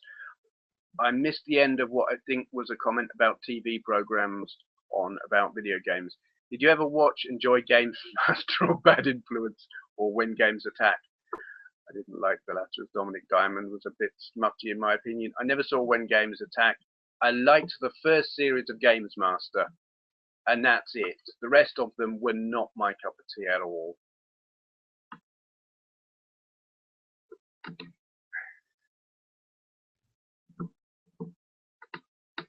Zito773. Sorry for ruining the IRC thing. Drinking and internet browsing does that. I did the whole girlfriend thing. I don't really. Good night. I ripped up. Series of comments. Okay, you're going. If I understand. Good night. Kind of random. Dav Creek. Evening, mate. I hope you're doing well. Yes, thank you. I hope you are. Just a quick question. I was wondering what your thoughts are on Moonstone, A Hard Day's Night, for the Amiga, if you played it. Not a lot of people I ask seem to know what it is, but I used to play it all the time back in the day. About it at all. So, don't have an opinion. Just pull my mic out. Hang on a moment. Have I still got audio? Yeah. No, I didn't play it, so Namco's, instead of top 3 Amiga games that you've already said multiple times, how about top 5 hated Amiga games, followed by 5 Amiga games that have potential but didn't interest you? Oh, God. How do I answer that? The thing is, when there's games that I just don't really care about, I don't remember them. I've played loads that I'm just like, whatever. Rise of the Robots was obviously shite. I can't even remember if I played it on. I think I played it on the Amiga. I think I've got it on one of these compilations. I played loads that are just like, meh. But I can't. They don't stick in my memory. There's too many good games to remember the crap ones. And the same with the ones that had potential. There's nothing that sticks in my memory because there are more important things to remember. Sorry. Case of Glass. Hi again. What is your favourite British comedy show? My apologies if you answered that already. Monty Python. Anything Monty Python. I don't really. The thing is, I'm not actually really into comedy shows. I'll watch the odd one now and again, but I generally find them mostly quite forgettable. And the only comedy I can really be enthusiastic about is Monty Python. I mean, the goodies were okay at the time. Would they be any good now? When I've watched bits of the goodies in recent years, I mean, as a kid, I thought they were great, but as a kid, I hadn't watched Monty Python. So when I watch the goodies now, I just think, well, they're just Monty Python for kids, aren't they? Comedy that I've watched in recent years that I thought was all right. Well, Not Going Out, I sometimes find myself watching, and it's kind of crap, but kind of amusing. And 2 pints of lager and a packet of crisps. I used to watch that a bit, and I kind of enjoyed it, but it's nothing special. I can't enthuse about it. Harry Yak. Steve, I can't believe I've never asked this, but were you ever a teletext addict? No, never. When I was a kid and teletext was a thing, we didn't have teletext on our telly. We were lucky to have a telly that worked at all. We had black and white for years, and when we got color, it didn't have anything fancy. Teletext was, you know, that came on tellies that were more expensive than we could afford. No, I don't think I've ever even actually used it. I don't even know how to use it. I have got a teletext, I'm assuming it's a decoder box, but I'm not sure. For my BBC Micro, I've got some kind of teletext box, CFAX box. I don't know what it does, but since the whole teletext service thing is no longer a thing, I doubt that it works.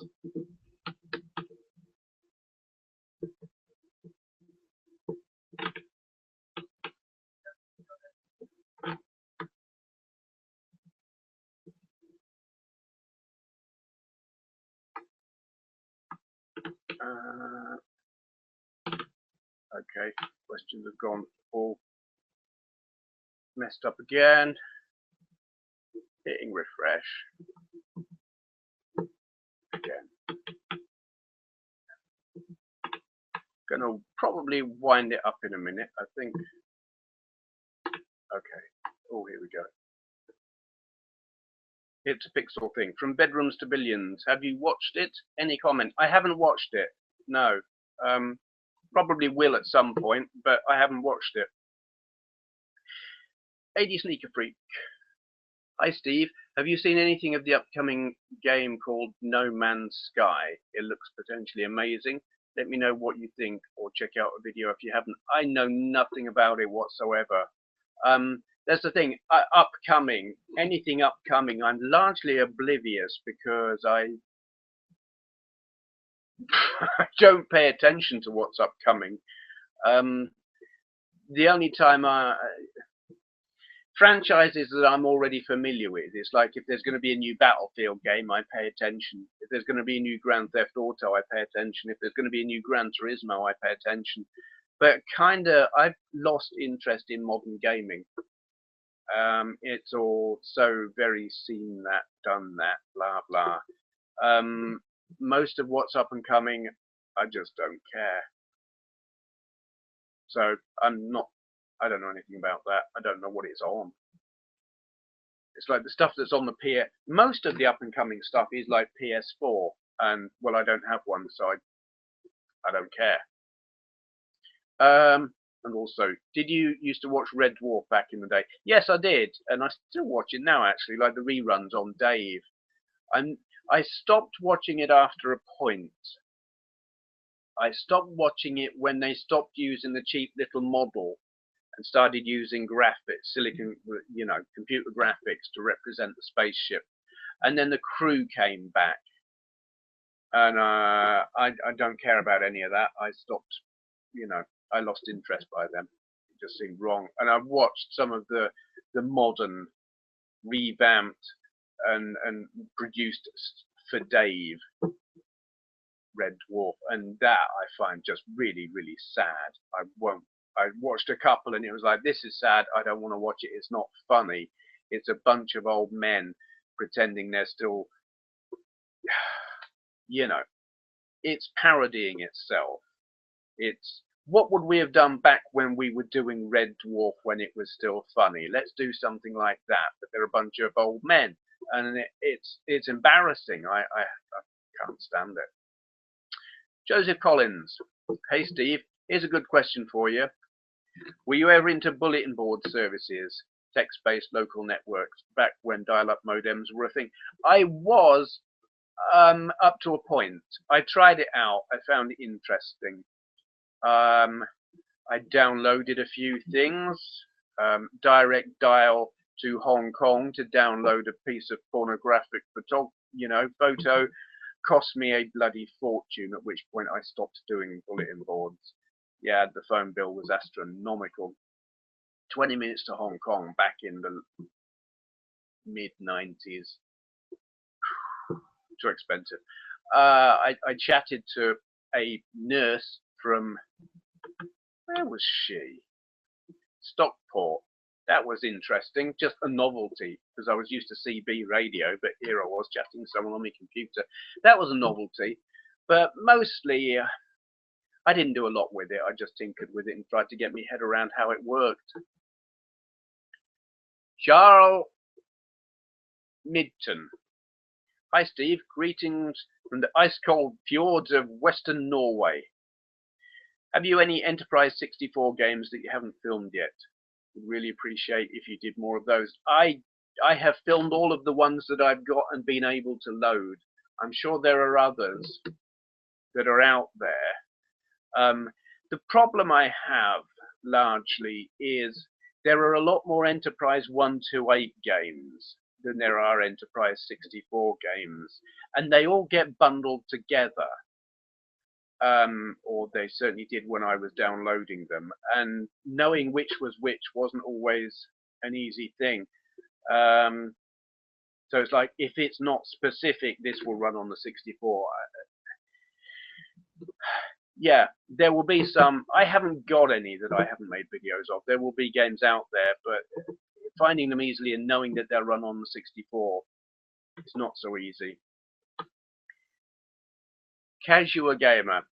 Hey Steve, are you a fan of Chris Morris's work, as in Jam, Brass Eye, The Day to Day, etc.? I am completely oblivious to Chris Morris. Jam, don't know what that is. Brass Eye, don't know what that is. The Day to Day.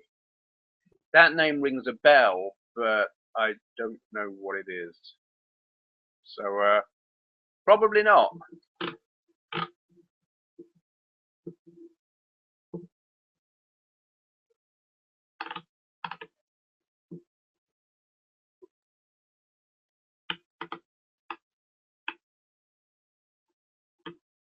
Peter Williams. There are multiple rumours going around that Sega are planning on entering the console market again. What is your opinion on this? Do you think it's possible we may see a Dreamcast 2 in the near future, or should Sega stay where they are now? I have heard no rumours to that effect at all. I've heard lots of people saying they wish it would happen, but I've heard nothing anywhere that suggests that's actually going to happen. I've heard plenty of denials from Sega that it's going to happen. I think the nearest that ever happens is they license some of their old technology to third parties who make rehashes of, well, Mega Drives, basically. I don't expect it to happen. If they did, well, they'd be leaping into a very, very difficult market to get a foothold in. I can't see it happening. I don't see that they have the money. I don't see that they have the money for R&D, much less production. I wish it would happen. I would love it if it happened. I don't think that the games market, the hardware market as it stands at the moment, is healthy at all. It's crawling up its own arse with streamed games and download-only ideas that they want to control how we use our games and what we can do with them and can't do with them. And basically, they would like it that we just rent the game. Would Sega do anything about that? I don't know. Probably not. I wish that they would make hardware. I don't think they will. Cartoons Kick. What's up and coming? I don't much care. Yep, couldn't put it better myself. On Red Dwarf, bits with CGI, pants, I agree. Though any Red Dwarf CG or not is better than no Red Dwarf. I don't know. I think the recent Dave episodes, no Red Dwarf would be better. Rimmer's dad being not who he thinks he is, just class. Don't know, haven't seen that. I know nothing about that. Cartoons Kick. Hi, Steve. Yeah. Hi. Do you own a C128? Commodore 128? No, I don't. They're expensive, and one never came up when I had the money to buy hardware, and now I just don't have the money either way. And there isn't that much software to take advantage of the extra capabilities, so they're not at the top of my I want one of those list. Yeah, they're an interesting rarity, but there aren't many reasons, if any, to own one in terms of games that would take advantage. No exclusives that I'm aware of.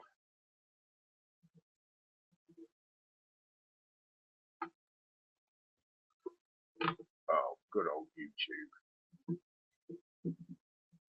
It's lost all the comments.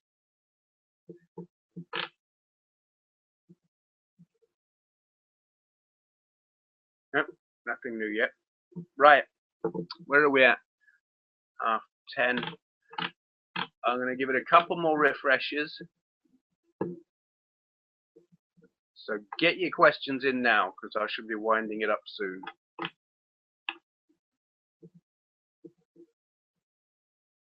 Oh, here we go. First, it's like winding down drink time. Oh, just lost my whole screen there. Winding down drink.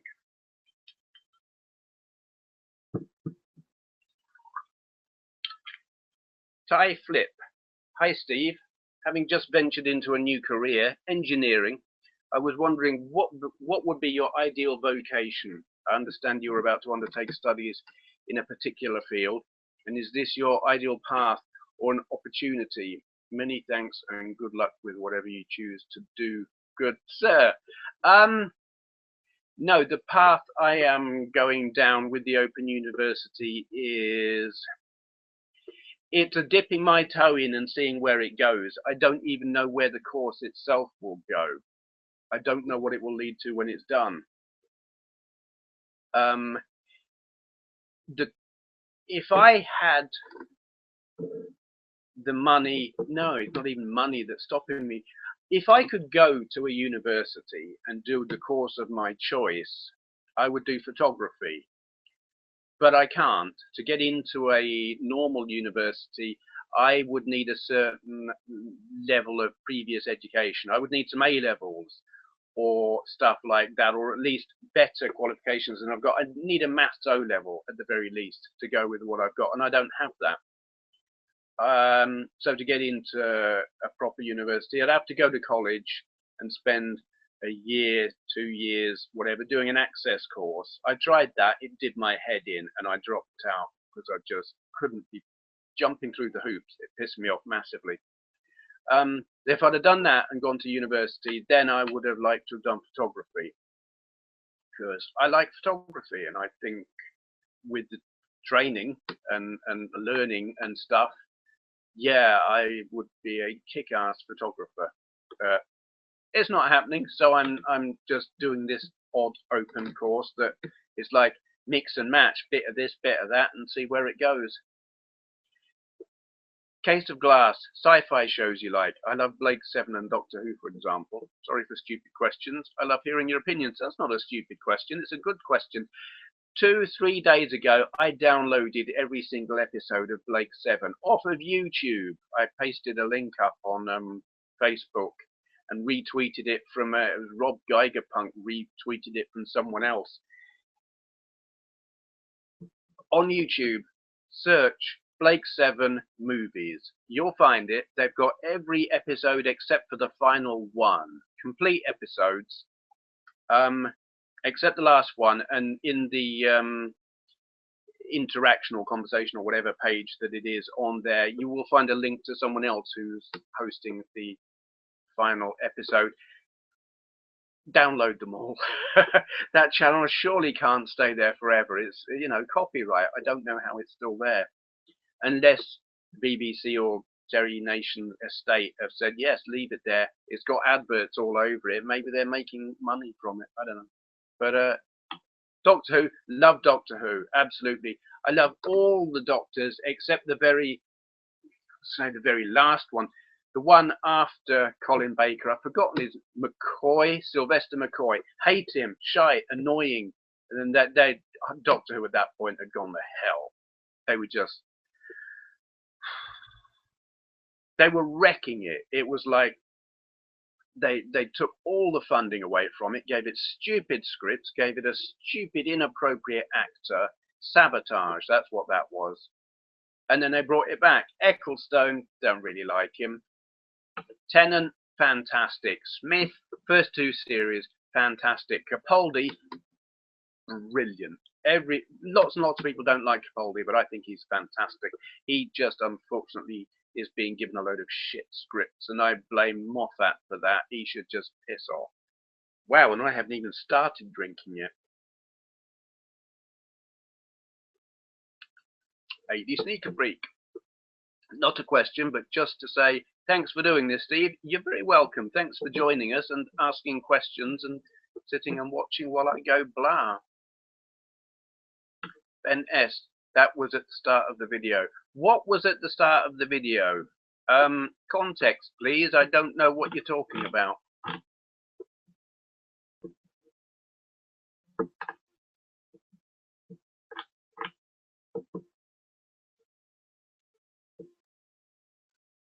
Okay, where are we at? Oh, more questions coming in. That's good. See, if you keep them coming and I don't have to sit and keep refreshing, I'll keep talking. Joseph Collins, quick thing for future streams, Steve.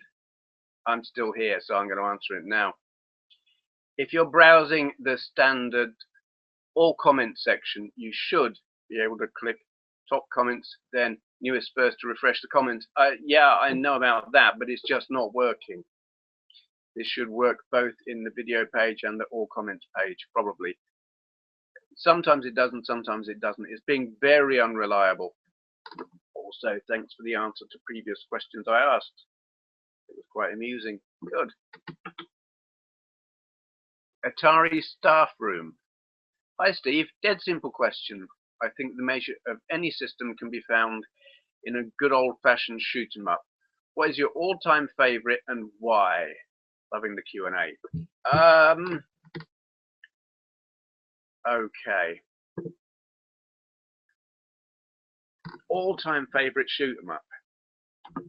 That depends how retro you want to be, because there are different eras, and it's kind of not fair to compare them. If you want real classic shoot 'em up, and I love going back, I mean, Space Invaders, Galaxians, technically they're shoot 'em up. I love Galaxian. I love Space Invaders actually, though I think Galaxian is better. Technically, they're shoot 'em ups. That's the real old school stuff. Then you've got scrolling stuff. Scramble. I love Scramble. I like Scramble more than a lot of more modern games. I would rather play Scramble than R-Type. This will upset a few people. I think Scramble is a better game than R-Type. I would probably actually rather play Scramble than what are those things? Mental Block again. I get so many mental blocks. It's just not funny. What are those Mega Drive games? Thunder Force. Is it Thunder Force? Yeah. I think I prefer Scramble to even Thunder Force 4. And even though the Thunder Force games are visually brilliant, I've got an itchy elbow. Visually stunning, really, really, really impressive. I'd still rather play Scramble. But I think for a game that makes me go, wow, there is one, and some of you will know what that is already. Radiant Silvergun on the Saturn. That game makes me go, wow. It's hard as nails, but I am able to get a little way into it. I mean, Ikaruga is visually pretty bloody amazing as well, but I think I prefer Radiant Silvergun. It seems more varied. There are just more clever little twists to it, I think. Yeah.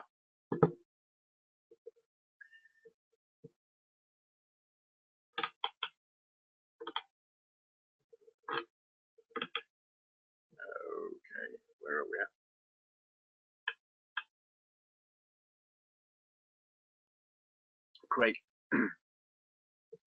Craig Dixon, you have a fantastic beard. Thank you. It's the only one I've got, so I'm glad you like it. Cartoons Kick. On Red Dwarf, watch the Dave series 10, episode 6, the beginning. It was nearly a Red Dwarf film that makes so much sense. Just watch it. Is this the one? I may have seen that. I don't know. I might not have. I saw one. It was like a pilot for Dave. And is that the one where they wound up on a Coronation Street set and there were lots of in-jokes and stuff? I don't know if that's the one you're talking about. I hated it. I thought they're just trying to be so clever, and it was so obvious. I didn't like it. I don't know if that's the one you're talking about. Lake 7, awesome in one word. Most tragic ending. It haunts my soul 30 years plus later. Yeah. On Doctor Who, could not agree more. And huge thanks from all of us watchers. My small retro collection couldn't thank you more for helping found it. Cool. And you're welcome. And thank you, everyone, for watching and interacting and making it worthwhile doing this, because come on. How much I would do if there weren't people watching and commenting, I don't know. Okay, last refresh and then we'll see. I've said that several times already, I think.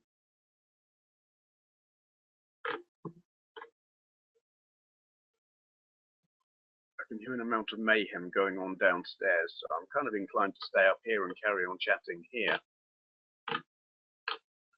So, come on, give me more comments. Give me a reason to stay.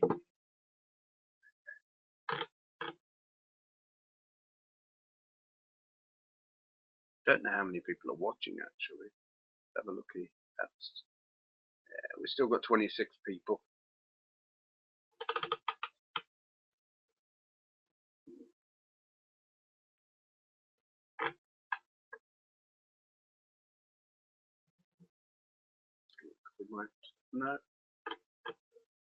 No new comments. So I'm going to call it a day, I think. because otherwise I'll sit here talking to myself, and that's no good, and it doesn't make for an interesting video on the recorded footage either. Apologies to anyone who sat for 10 minutes at the start watching me go, because I've got the mic turned off. Duh, me. Yeah, thank you everyone for watching, and for your questions and interaction and stuff. Okay, I've got new questions.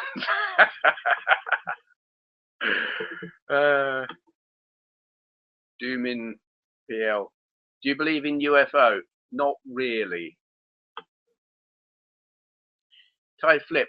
Hi again. Recently I purchased several games on PSN digital download, and despite watching some playthrough videos, I realized these games are shite due to them being digital. I can't trade them in. Are you concerned that one day in the future that physical discs will be phased out and we're left as consumers with a digital option only? Yes, I despise the whole digital only thing. It is, I don't care that we can't sell them.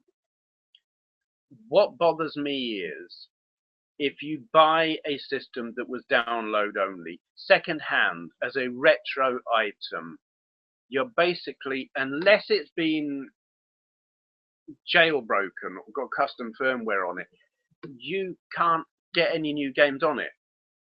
It's like the PSP Go. If mine didn't have custom firmware on it, I don't know, are you still able to download games for it from PSN? I think you probably still can, but how long will that last? It basically renders retro hardware useless if it hasn't been jailbroken, and that's a very bad thing.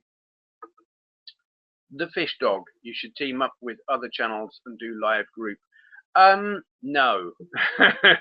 I know what you're saying, I understand. From a viewer's point of view, that would be great.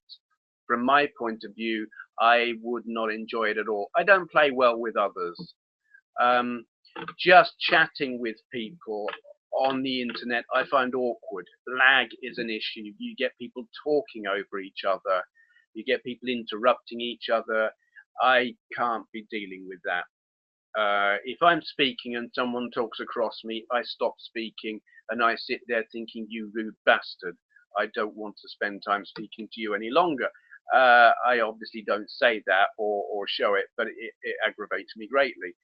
And doing that in a group thing, live with the viewers, would be very bad. I would not enjoy it at all. Yeah, that's part of why I don't do group podcasts. It just winds me up. And it's because of lag. It's not because of people being rude. It's just someone is talking, someone else starts talking at the same time, but you don't know until a few moments later, and then it's like someone has to continue talking, otherwise it will stop. But invariably it's me who stops talking, because that's what I'm like.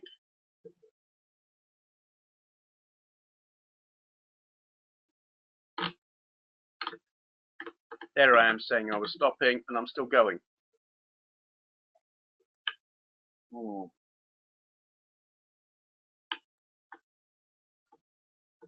Oh, there's more.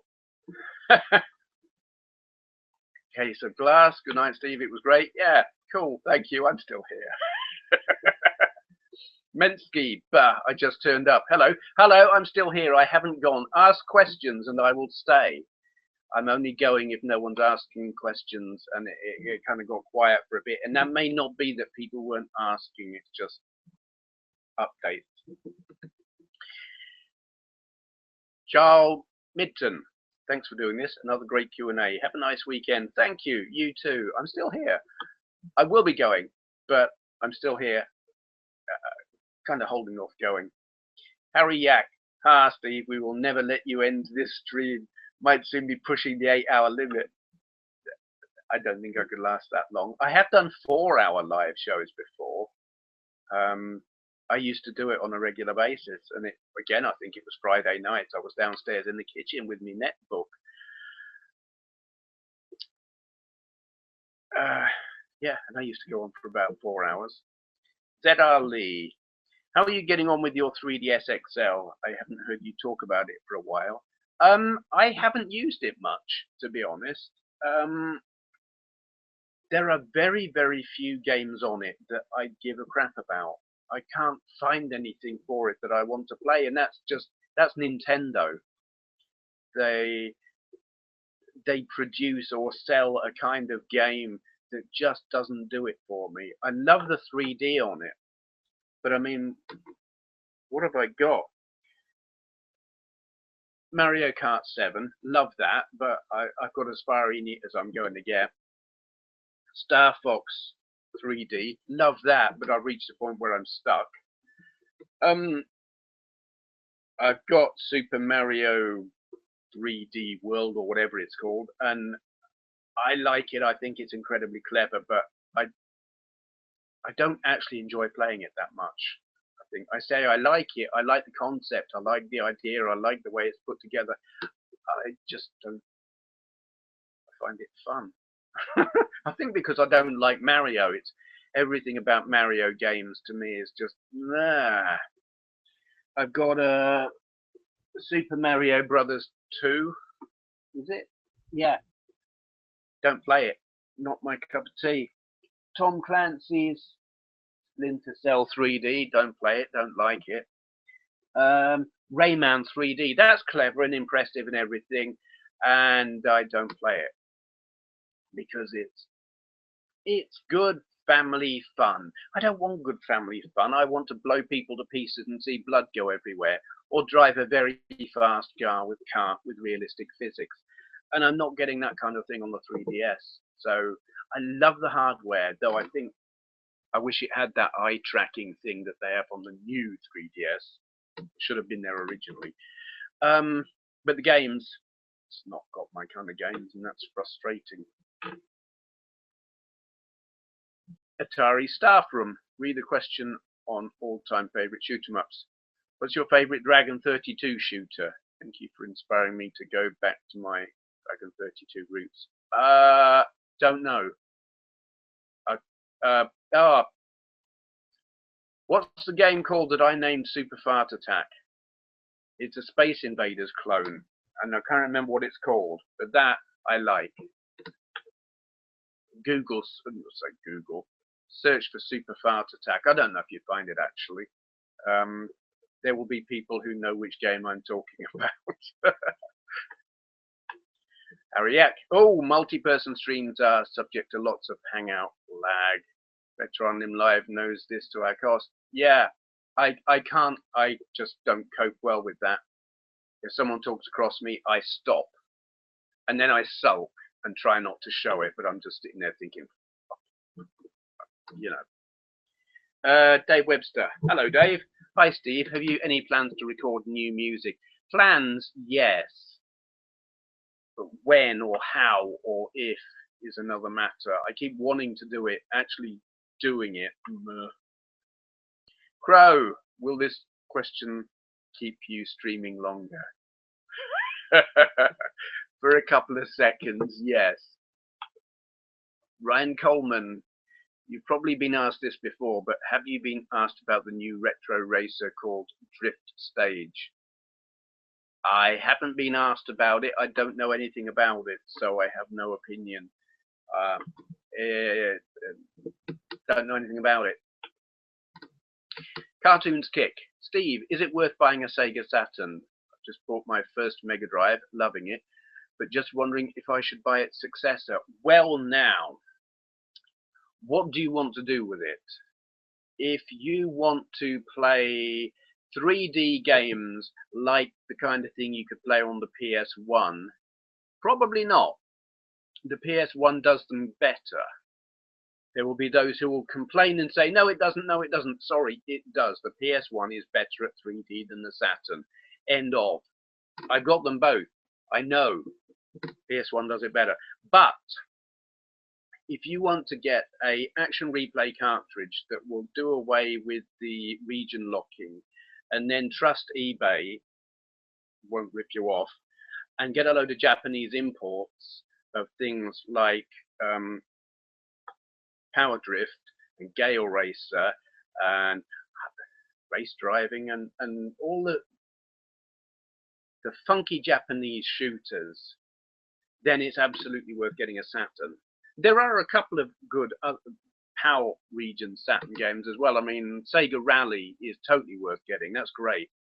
And so are the Panzer Dragoon 1 and 2. They're great as well.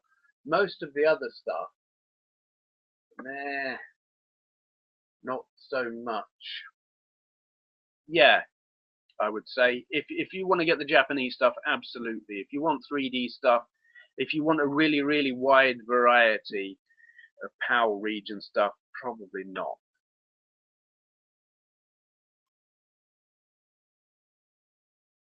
Mensky says, I've been thinking of doing a live, God, I haven't drunk that much yet.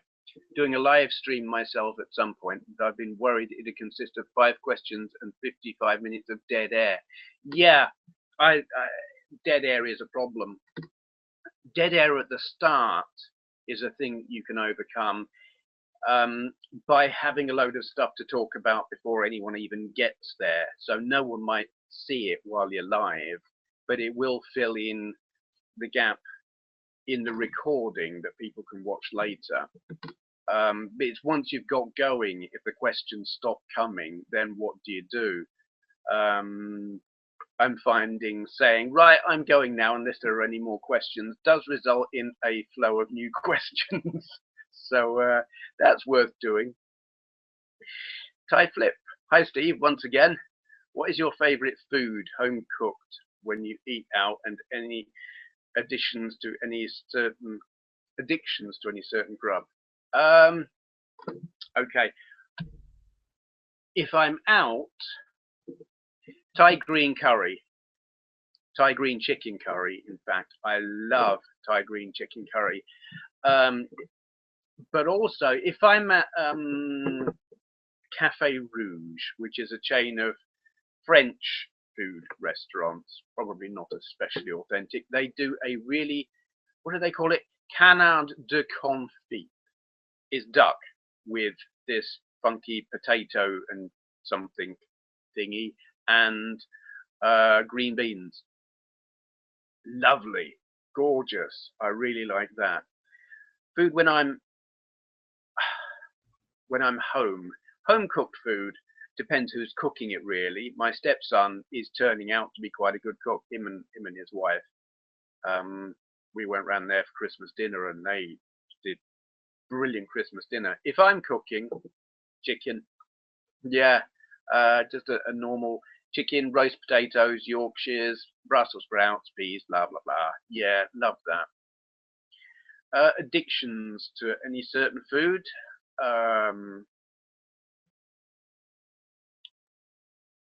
Nothing comes to mind. But that doesn't necessarily mean anything. Probably if you'd have asked my wife, she would be able to tell you, yes, I'm eating blah, blah all the time. I can tell you what she eats all the time, but it's not my place to say so. Yeah, I don't know.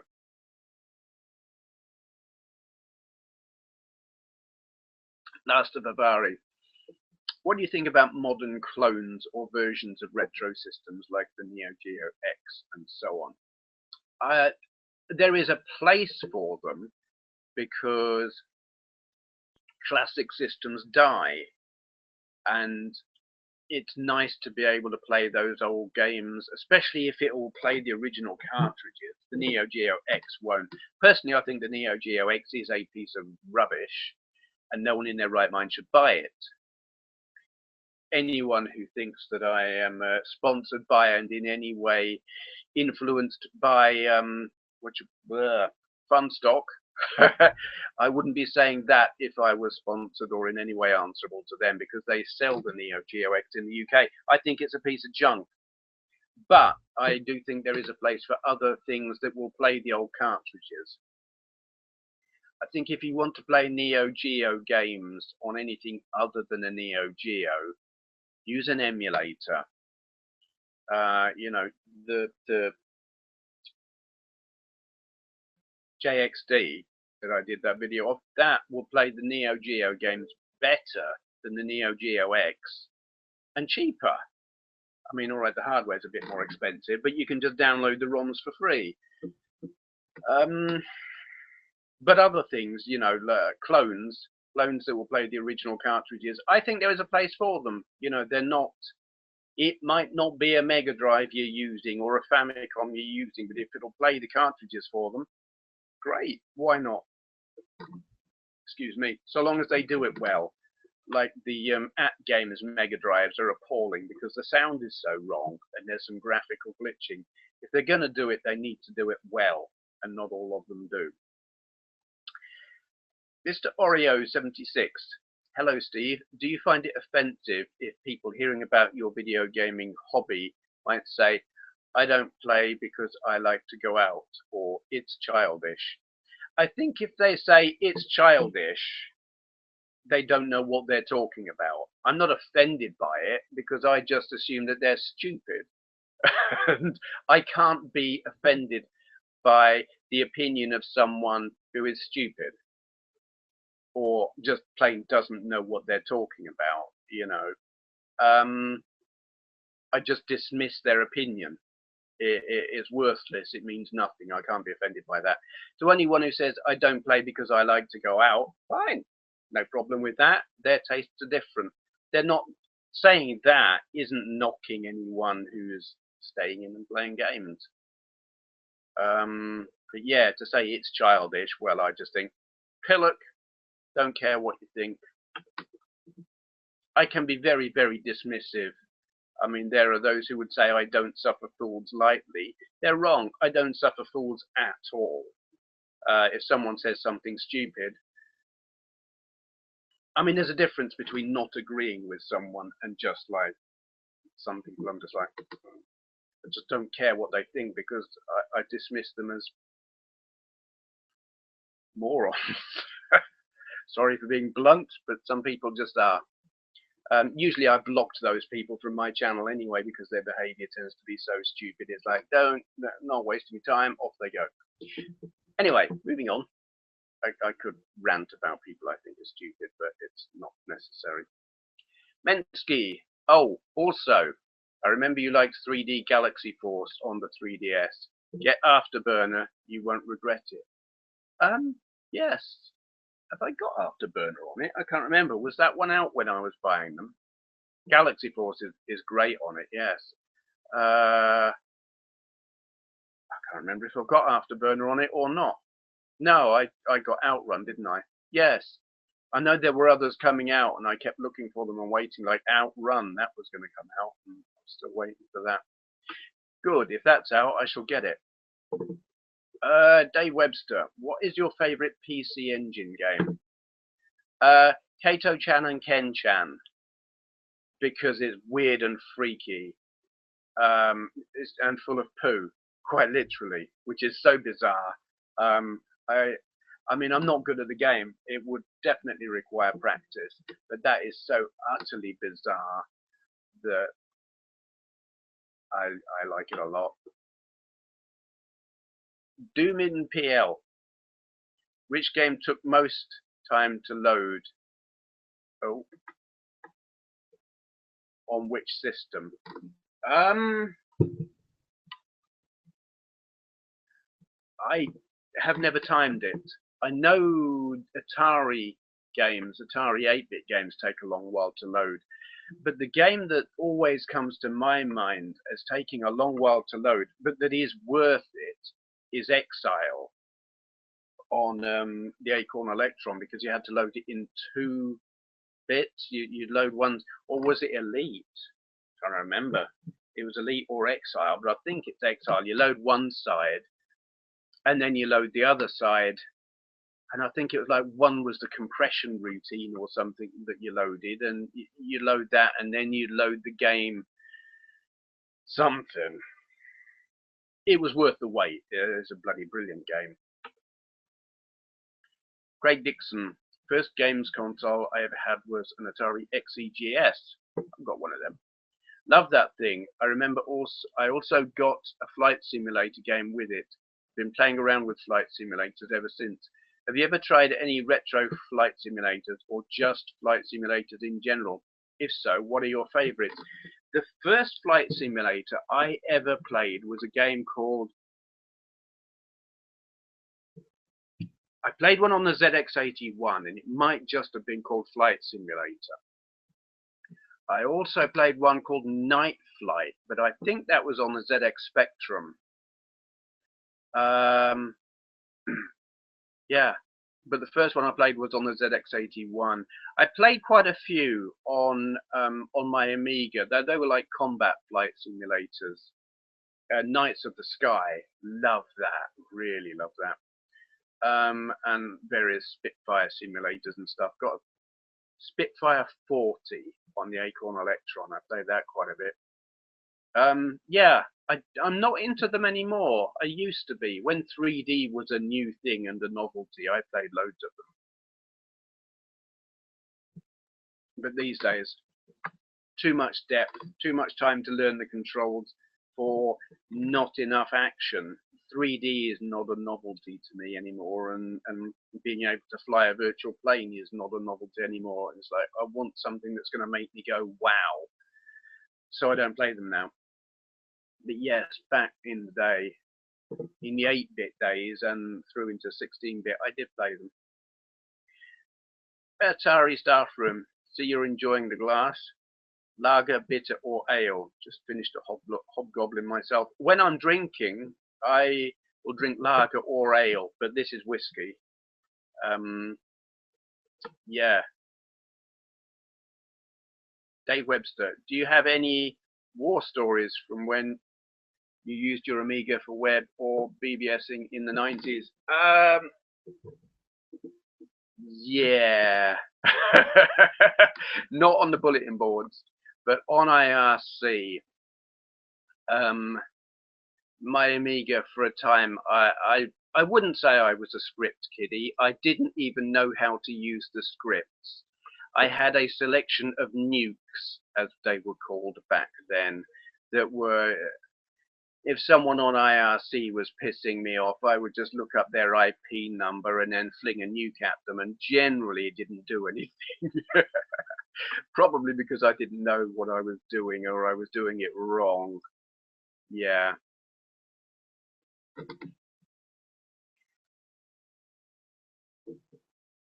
Tomo the Top. Question. I think I might own the best Commodore 64 in the country. It only ever used twice. Do I use it a third time? Why not? Do you want to play Commodore 64 games? The fact is, you've used it. It's no longer sealed. It's not in a factory sealed box. There's nothing to lose from using it again. So completely up to you. Retro Unlim, what are your thoughts on YouTube's thumbs up and down system? It disheartens some people when making videos. Also, what is the craziest comment you've ever seen on one of your videos? Thumbs up, thumbs down. Well, thumbs up are always nice to get. Thumbs down, I wish that to leave a thumbs down, a person had to give a reason. And if they didn't give a reason, you could discount it. It's every now and then I'll do a video and I'll get a massive thumbs down on it. And I'd just sit there and wonder why. It's like, I expect 2 or 3 or 4 or 5 or even 6 thumbs down on each of my videos. There are just some people who don't like me. Maybe I banned them for being a pillock or whatever. Or some people just don't like me. It's to be expected. But sometimes there'll be like 20 thumbs down. And then I'm sitting there thinking, okay, why is that happening? And sometimes I can figure it out. Maybe I was in a bad mood and being particularly negative, or maybe I was saying something negative about a very popular game like Zelda. You know, but sometimes I'll be like, what's that all about? And I can't figure it out. And that is times like that, I think, I wish people had to put a reason. They can stay anonymous. I don't care who it is. They should put a reason, and you will then get people who don't want to put a reason, and they'll just put, hammer the keys and gibberish. And if they do that, you can just discount it as someone's a twat. You know, you don't need to worry about those. But if they put a reason, then you can see, is this legitimate? Should I rethink what I'm doing here? Just a thumbs down on its own is meaningless, and a massive thumbs down can be, it doesn't help. It's not helpful. Sometimes you can't work out, what have I done wrong? Yeah, giving a reason should be compulsory for doing a thumbs down. Thoughts, also from Retro on them, thoughts on Rescue on Fractalus. Brilliant game. Yes, I agree, very brilliant game. I haven't played it very often, and on the times that I haven't really known what I was doing mostly. I sort of read the instructions, but didn't completely grasp it, certainly not while I was making the video anyway. I was doing something wrong. The person who was meant to get in didn't ever get in. That was me doing it wrong. I think the graphic technology used in that game to make the game work is amazing. I mean, to do that on an 8-bit system, gobsmacking. Doom in PL, which creatures in your favorite, what, wait, no, I can't read. Which creature is your favorite enemy in games? I should go to a pub about 30 minutes ago and I'm watching this. Well, my apologies for keeping you from the pub. Here, have a drink. Wow, I would say we're getting through that. We're not. This is probably more than I ought to drink. I shouldn't drink.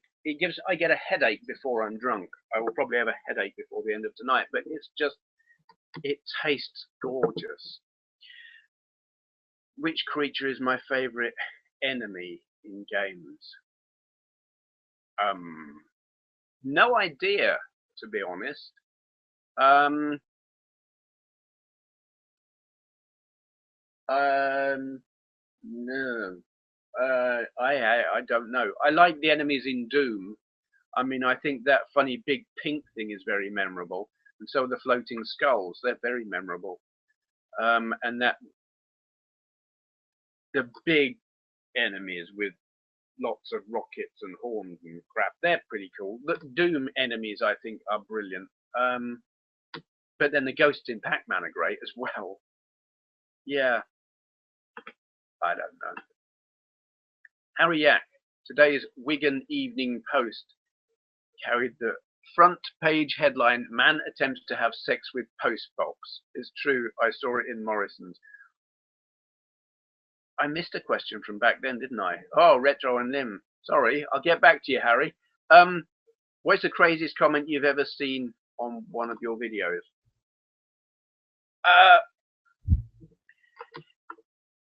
No idea, actually. A thing that I find weird, sometimes I will get comments that they have no context, especially if it's a talkie, and I'll be going blah, blah, blah in a 40, 50 minute long video expressing opinions on stuff. And obviously a person has been watching it and they're putting in questions as they watch. And I'll say, I really like blah, blah, blah. And they type in the comment, I agree. Click post. And I'll get comments like that. And I'm sitting there, or they'll express an opinion on something that I've said, but with no context. And I'll get a string of that kind of thing. And I'm just sitting there thinking, what the hell are you talking about? You're wrong. What am I wrong about? Give me some context. I get that a lot. And it's partly frustrating and partly amusing. So, getting back to Harry, what's the weirdest newspaper headline you remember?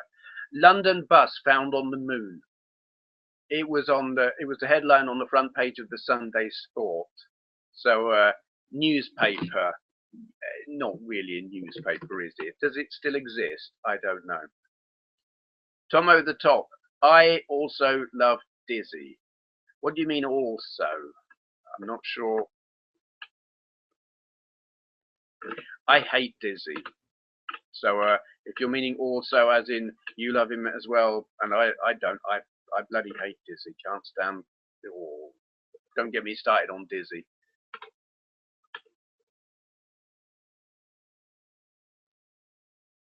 Hitting refresh.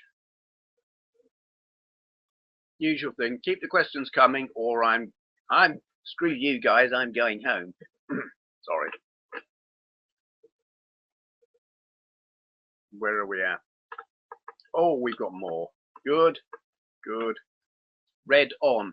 Do you remember times when Amiga CD TV was on sale? What was the problem with this system, in your opinion? I do remember when it was on sale. The problem with it was people didn't know what it was.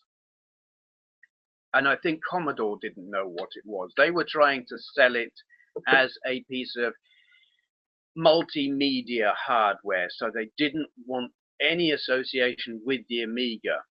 Customers didn't have a bloody clue. They just thought it was maybe a CD player, and a very expensive one, perhaps some funky features. Very badly marketed. It made no sense. It's the Chewbacca defense again. It makes no sense. They should have just made an Amiga computer with a CD-ROM drive in it. It was a big black box that may or may not have had a mouse and a keyboard and floppy drive with it. Frequently, it looked like a CD player with a remote control. Happened to plug into your telly. What were you going to do with that? People didn't know. The people in Dixon's who were supposed to sell it didn't know. I mean, if you ever went into Dixon's and asked one of their sales assistants a technical question or any question, they didn't have a bloody clue. I remember going into Dixon's once, and there were two computers next to each other on the shelf, and I was there to buy a computer, and I said, right, this computer's got this, and this computer's got this. Which one's the better? What are the benefits of this over this, because this one costs more? And what they did was read the specs on the card that was on the shelf, and I just looked at them like, I can read, thanks. You know, that doesn't help. So when you're faced with people like that selling the CD TV, it's no wonder it didn't sell, because he didn't know what it was. How are salespeople like that going to know what it was? Smooth MJ, are you not tired yet, Steve? Silly question, as I know you don't sleep. I do sleep. I sleep from about 5 o'clock in the morning until about 9 o'clock in the morning, when Bailey starts barking. And then I get up, get him to shut up one way or another. Probably he needs to go outside, or he just needs shouting at and tell him to shut the hell up, because he's barking at someone walking down the street. And I go back to bed, and then I get woken up again about half an hour later by the postman. And then I go back to bed, and I get woken up half an hour later by another postman. And this carries on until about 11 o'clock, when I give up and get up and spend the rest of the day absolutely knackered. And then I'm kind of wide awake by about midnight, and I stay up until 5 a.m. Yeah. Zed Ali, yeah, your Zelda Ocarina of Time video was legendary, and I love that game. Yeah, I think I've taken that video down now. I got so much abuse. Still don't like the game. There, watch all the thumbs down coming on here now on the recorded video. Mensky, I get thumbs down every time I show my face. I've got a very thumbs downable face, apparently. People are just dicks like that, really.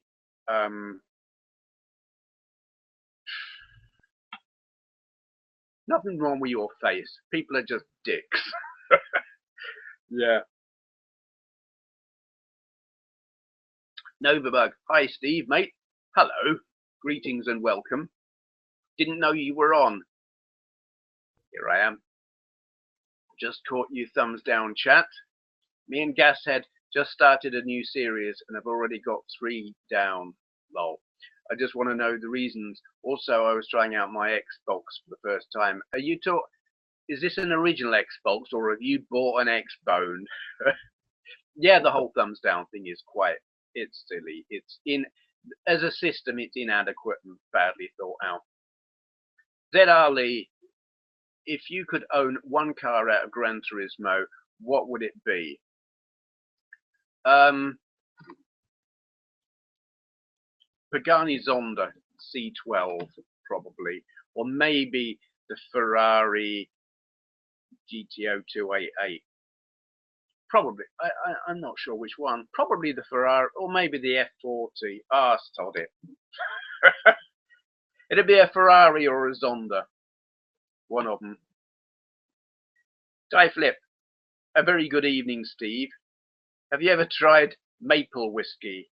My younger brother is in the Royal Marines and brought some back from Canada. If you haven't, you should. Where's your favourite whiskey or spirit in general? Never tried maple whiskey. Favourite whiskey is my favourite spirit.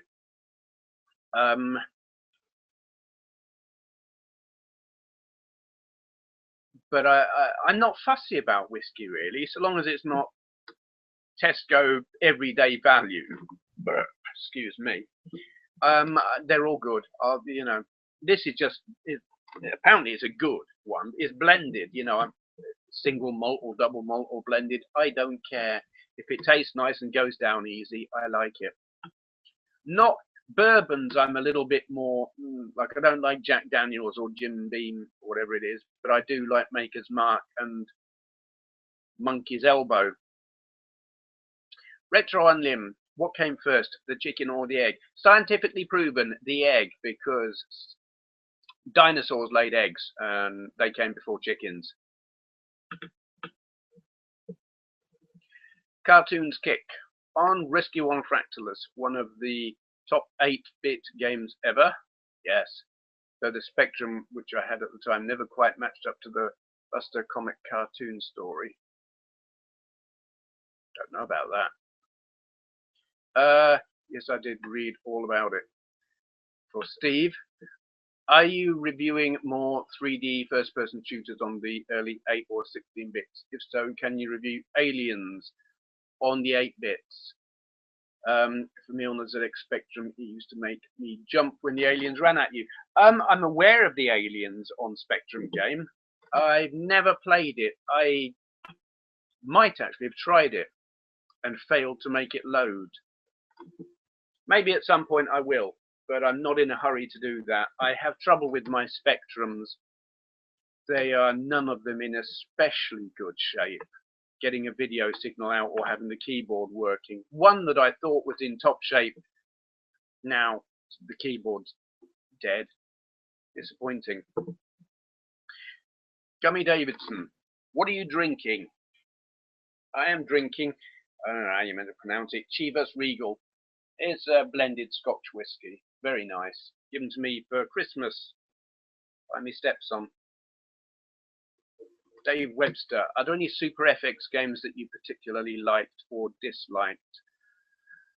Well, I love Star Fox, Star Wing. I love Stunt Race FX. I don't really know many others. I mean, Doom used a Super FX2 chip, didn't it? And it wasn't particularly good. I've never played it, so I don't know how bad it is.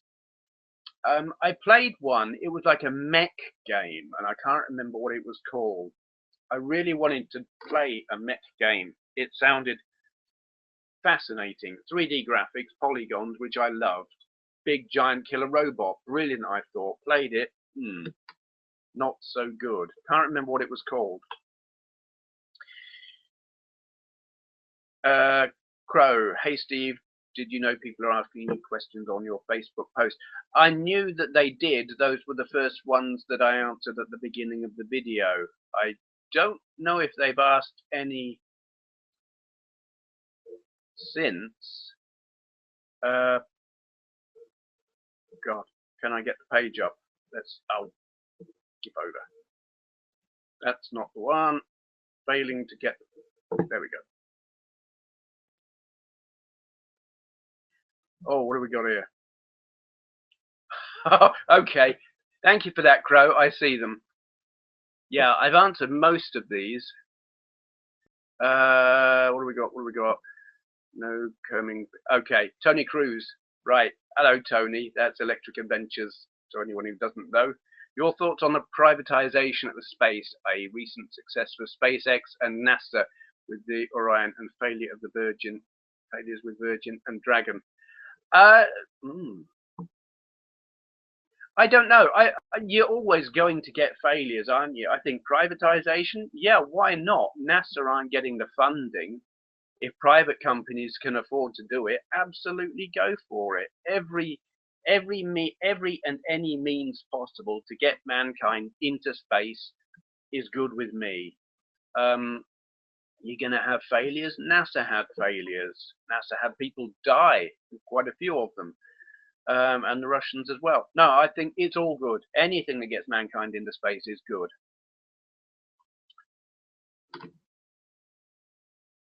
Novabug, what's your thoughts on Nintendo not supplying a power adapter with the new 3DS? They're a bunch of cheapskate bastards, to put it bluntly.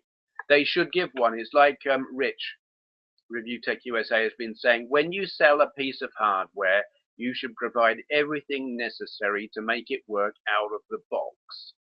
Nintendo is saying, yes, but people can just use the one they've already got, and it's saving them money if they've already got one. Bollocks. They're just cheapskate bastards. There is no excuse. I mean, it made sense back when you had your Game Boy or your Game Gear to not include a power supply, because you could put AA batteries in them. Fair enough. You didn't need a power supply. But for something with a rechargeable battery in it, you can't use it without a charger. So to not include the charger is moronic, and they should be ashamed. JP Styles 85, thumbs up from Australia. Whoa. Greetings from England. Whoa. Novabug, it's an original Xbox. Never owned a Microsoft console before, and starting to get into it. Just spent the last 3 hours playing Halo for the first time and talking about FPSs. Do you think the genre has a future beyond MMO? Original Xbox is the only Xbox I've got as well, and Halo is really good. I mean, Microsoft, I dislike them. I won't touch any of the modern Xbox stuff, but the original one, well, I got mine for a tenner, so I thought, why not? FPS is beyond the MMO thing. I don't know. I really don't know. I mean, they do seem to be like completely ignoring storyline and just going for the online thing. And I enjoy the online thing. I love the Battlefield games, 3 and 4. In fact, 2, 3, and 4. Love them. But Half-Life 2, I have not played anything since then that has made me go, wow, like that, in a first-person shooter. And it is a first-person shooter, but it's got a story, and it's such a good story. And it's sad that there is nothing that good anymore. They should. It's sad that they're not making stuff like that. There is a Half-Life 3 in the works, apparently.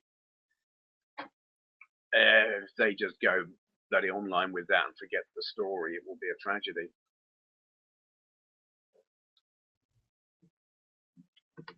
Case of Glass. If your channel would grow to be as big as Review Tech USA, how would you deal with it? Here we are all friendly with each other, while he deals with some very aggressive trolls on a daily basis. Yeah, that is a very, very good and interesting question. The thing is, there are two things that are different about what Rich does. That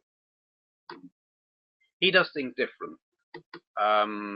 There's how he deals with his audience, and there's how he speaks to his audience. And he is challenging and has a certain sense of humor that attracts a certain kind of person. And he kind of attracts, he's attracted a massive audience, obviously, which is his humor and his style has attracted that massive audience. But, God, here, I know what I mean. I can't put a bloody sentence together, and it's probably the whiskey.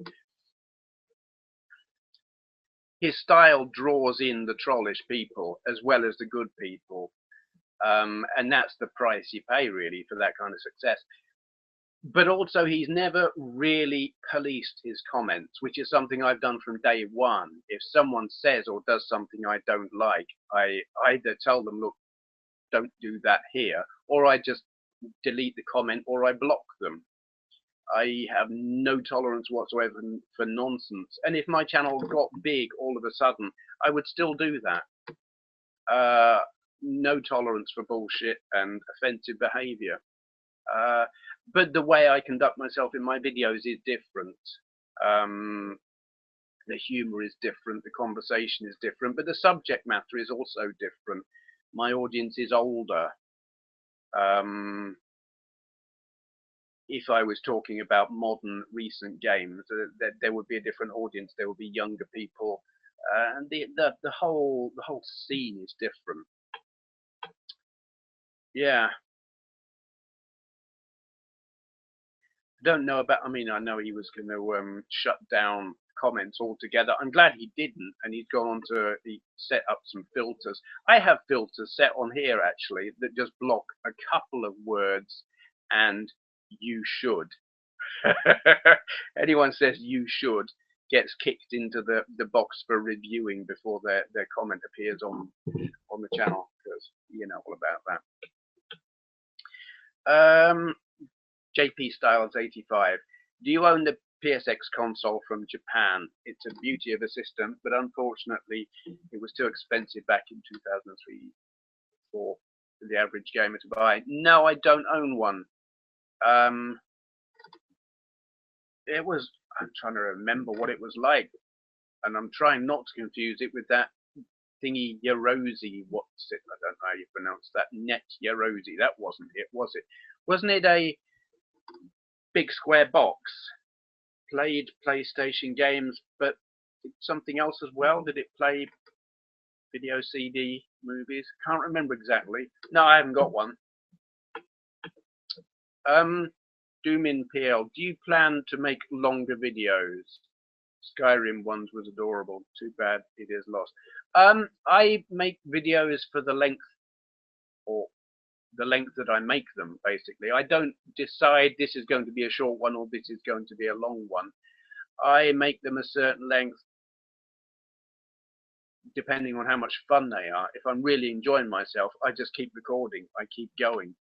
I don't plan on doing any more series like I did Skyrim ones as like a weekly series. I've got no plans of doing that again. But just because I don't have plans to do it doesn't mean that I won't.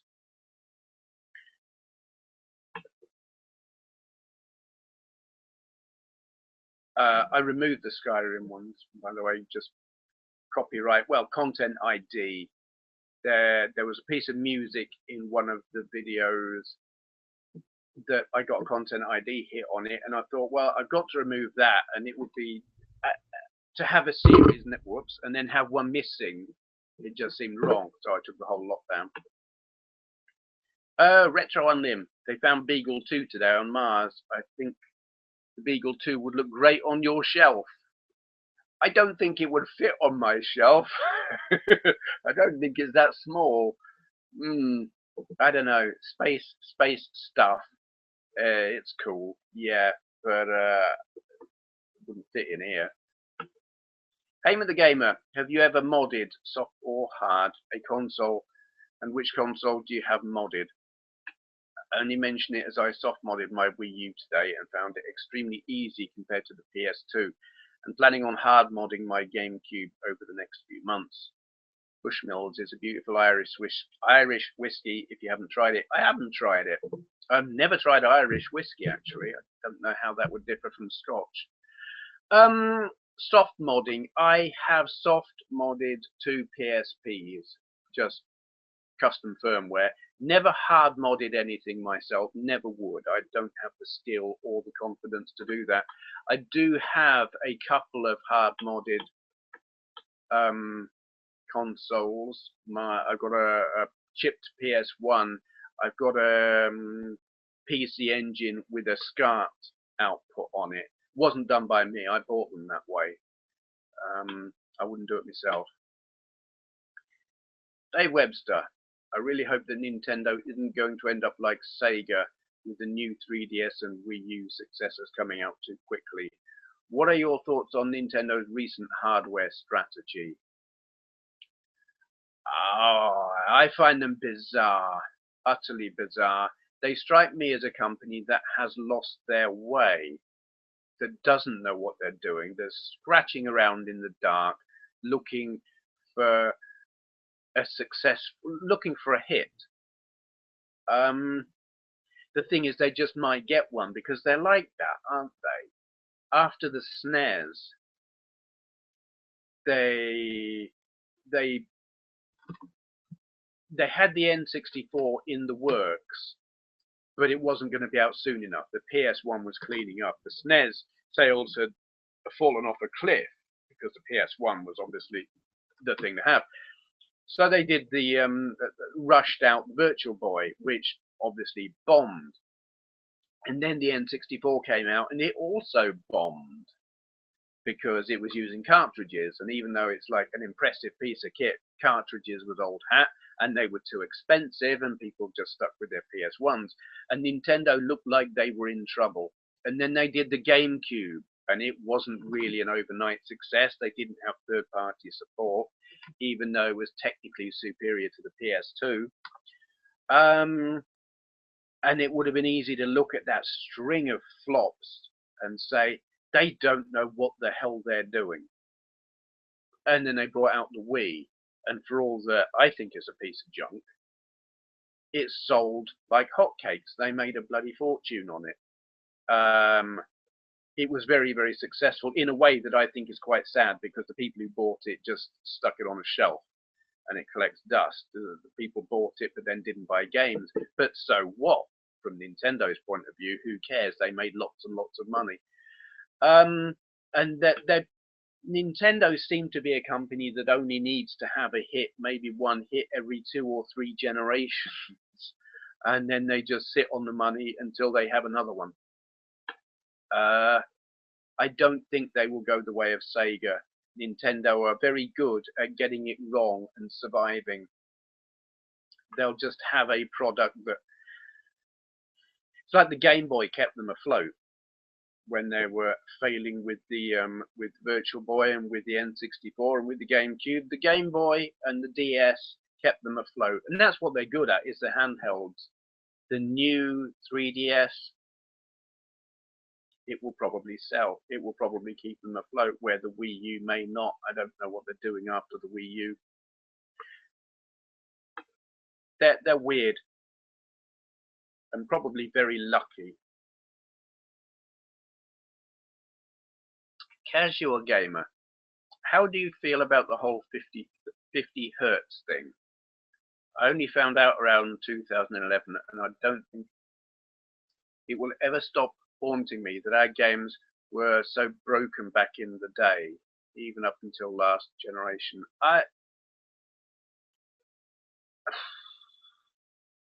Doesn't bother me. I like 50 hertz screens, like cathode ray tube. I like the way British TV looks compared to American TV. Ours might look flickery compared, but I like the higher resolution. That our games run a bit slower, or maybe have letterboxes because they don't bother to redevelop them. They just squash it all in and whatever. I don't care.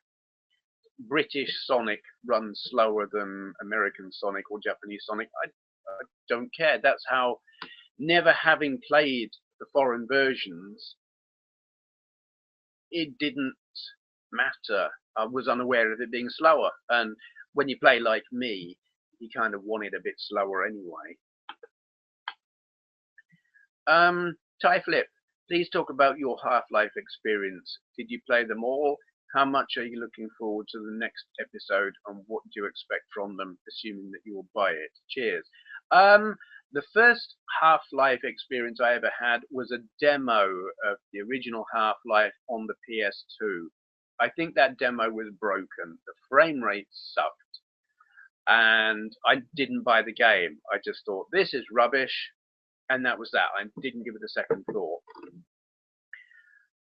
And then I kept hearing about Half-Life 2 and how brilliant it was, and I bought it for the PC.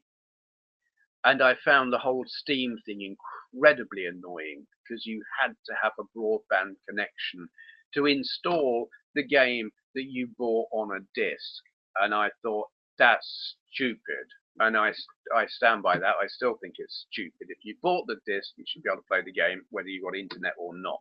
I don't like Steam. But I love the game. It gobsmacked me. The depth of the story and the gameplay and the graphics were nice, and my PC was at that time up to the job of playing it. I played Half-Life 2. I played Half-Life 2. Is it called Episode 1? The next bit. I've got the next episode after that on the orange box, but Half-Life 2 on the PS3 is so broken that I haven't played it. Controls it stutters so much, it's just too hard to control it. You need keyboard and mouse and smooth frame rate.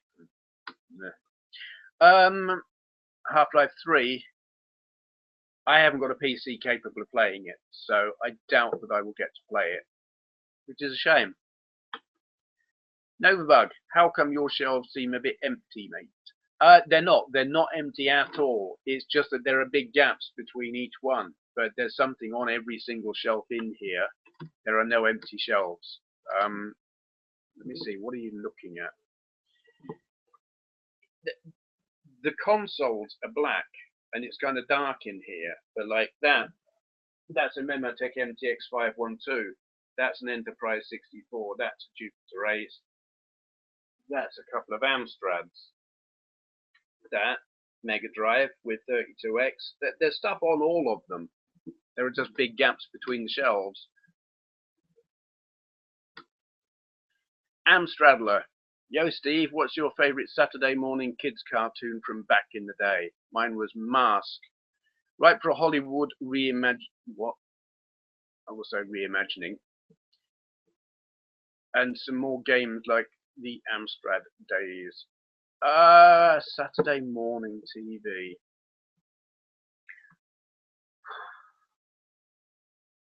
G-Force, Battle of the Planets. Was that on Saturday morning? I'm not entirely sure when that was, but it's from that era. Battle of the Planets and Space Sentinels. Yes, they were great. I was not a fan of things like Tiz was. I watched Swap Shop, and they had cartoons on them, but I can't remember what they were. But from that era, Battle of the Planets, yeah, that was great. JP Styles 85. Do you know anyone in England that do retro repairs, especially with the Amstrad GX4000? My system only outputs black screen. It used to display in green and black image. Any advice on repairs? None at all, I'm afraid. I don't know anyone that does repairs or anything like that. There might be other people who know who could answer in the comments, but no, I don't know.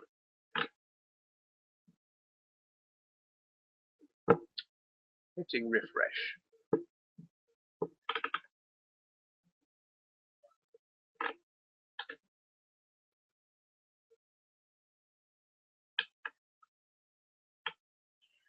Scribbler Sam animation. Do you like gun games like House of the Dead, Virtual Cop, and Time Crisis? Yes, I do. I like them a lot. It's just unfortunate that you need a cathode ray tube to play them, and I don't have one in here. And it's also a pain in the ass with all the wires and gubbins you need to plug the guns in. So I don't get to play them nearly as often as I would like to. But when I do, I really enjoy them. I think they're brilliant.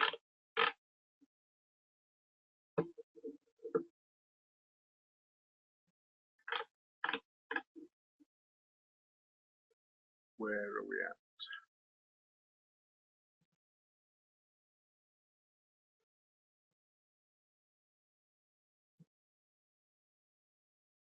Okay. What is the time? I probably ought to stop. I've been going for a good couple of hours longer than I had planned. Final comments. I'm going to hit refresh one more time. Whatever is on this is what I will answer, and then I will go. I won't hit refresh after this. So, final questions now, please. Time, gentlemen, please. Something like that. Yes. Here we go. If there are no questions after this, I'm going. Whatever is there after this is what I will answer, and then I'm going because it's late.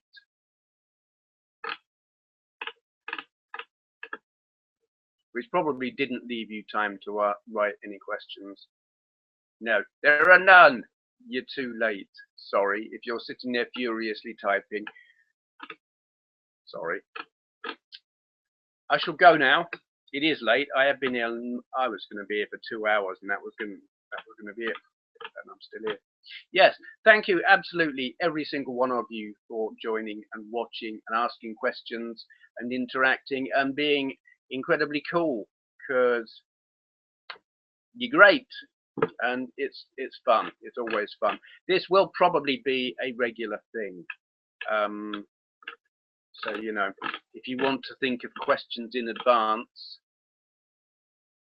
and then ask them on the night, or you can leave questions on this thread, you know, on this page. There will be a record, the video will be recorded and left here on this page. Anyone watching the recording can leave questions on it, and I will answer those at the beginning of the next live talkie while I wait for people to arrive. Totally up to you. Yeah, that will do. Thank you for watching, and I'll see you again soon, or you'll see me anyway. Yeah, I'll go now when I can find it. Where's the off button? There it is. Cheers.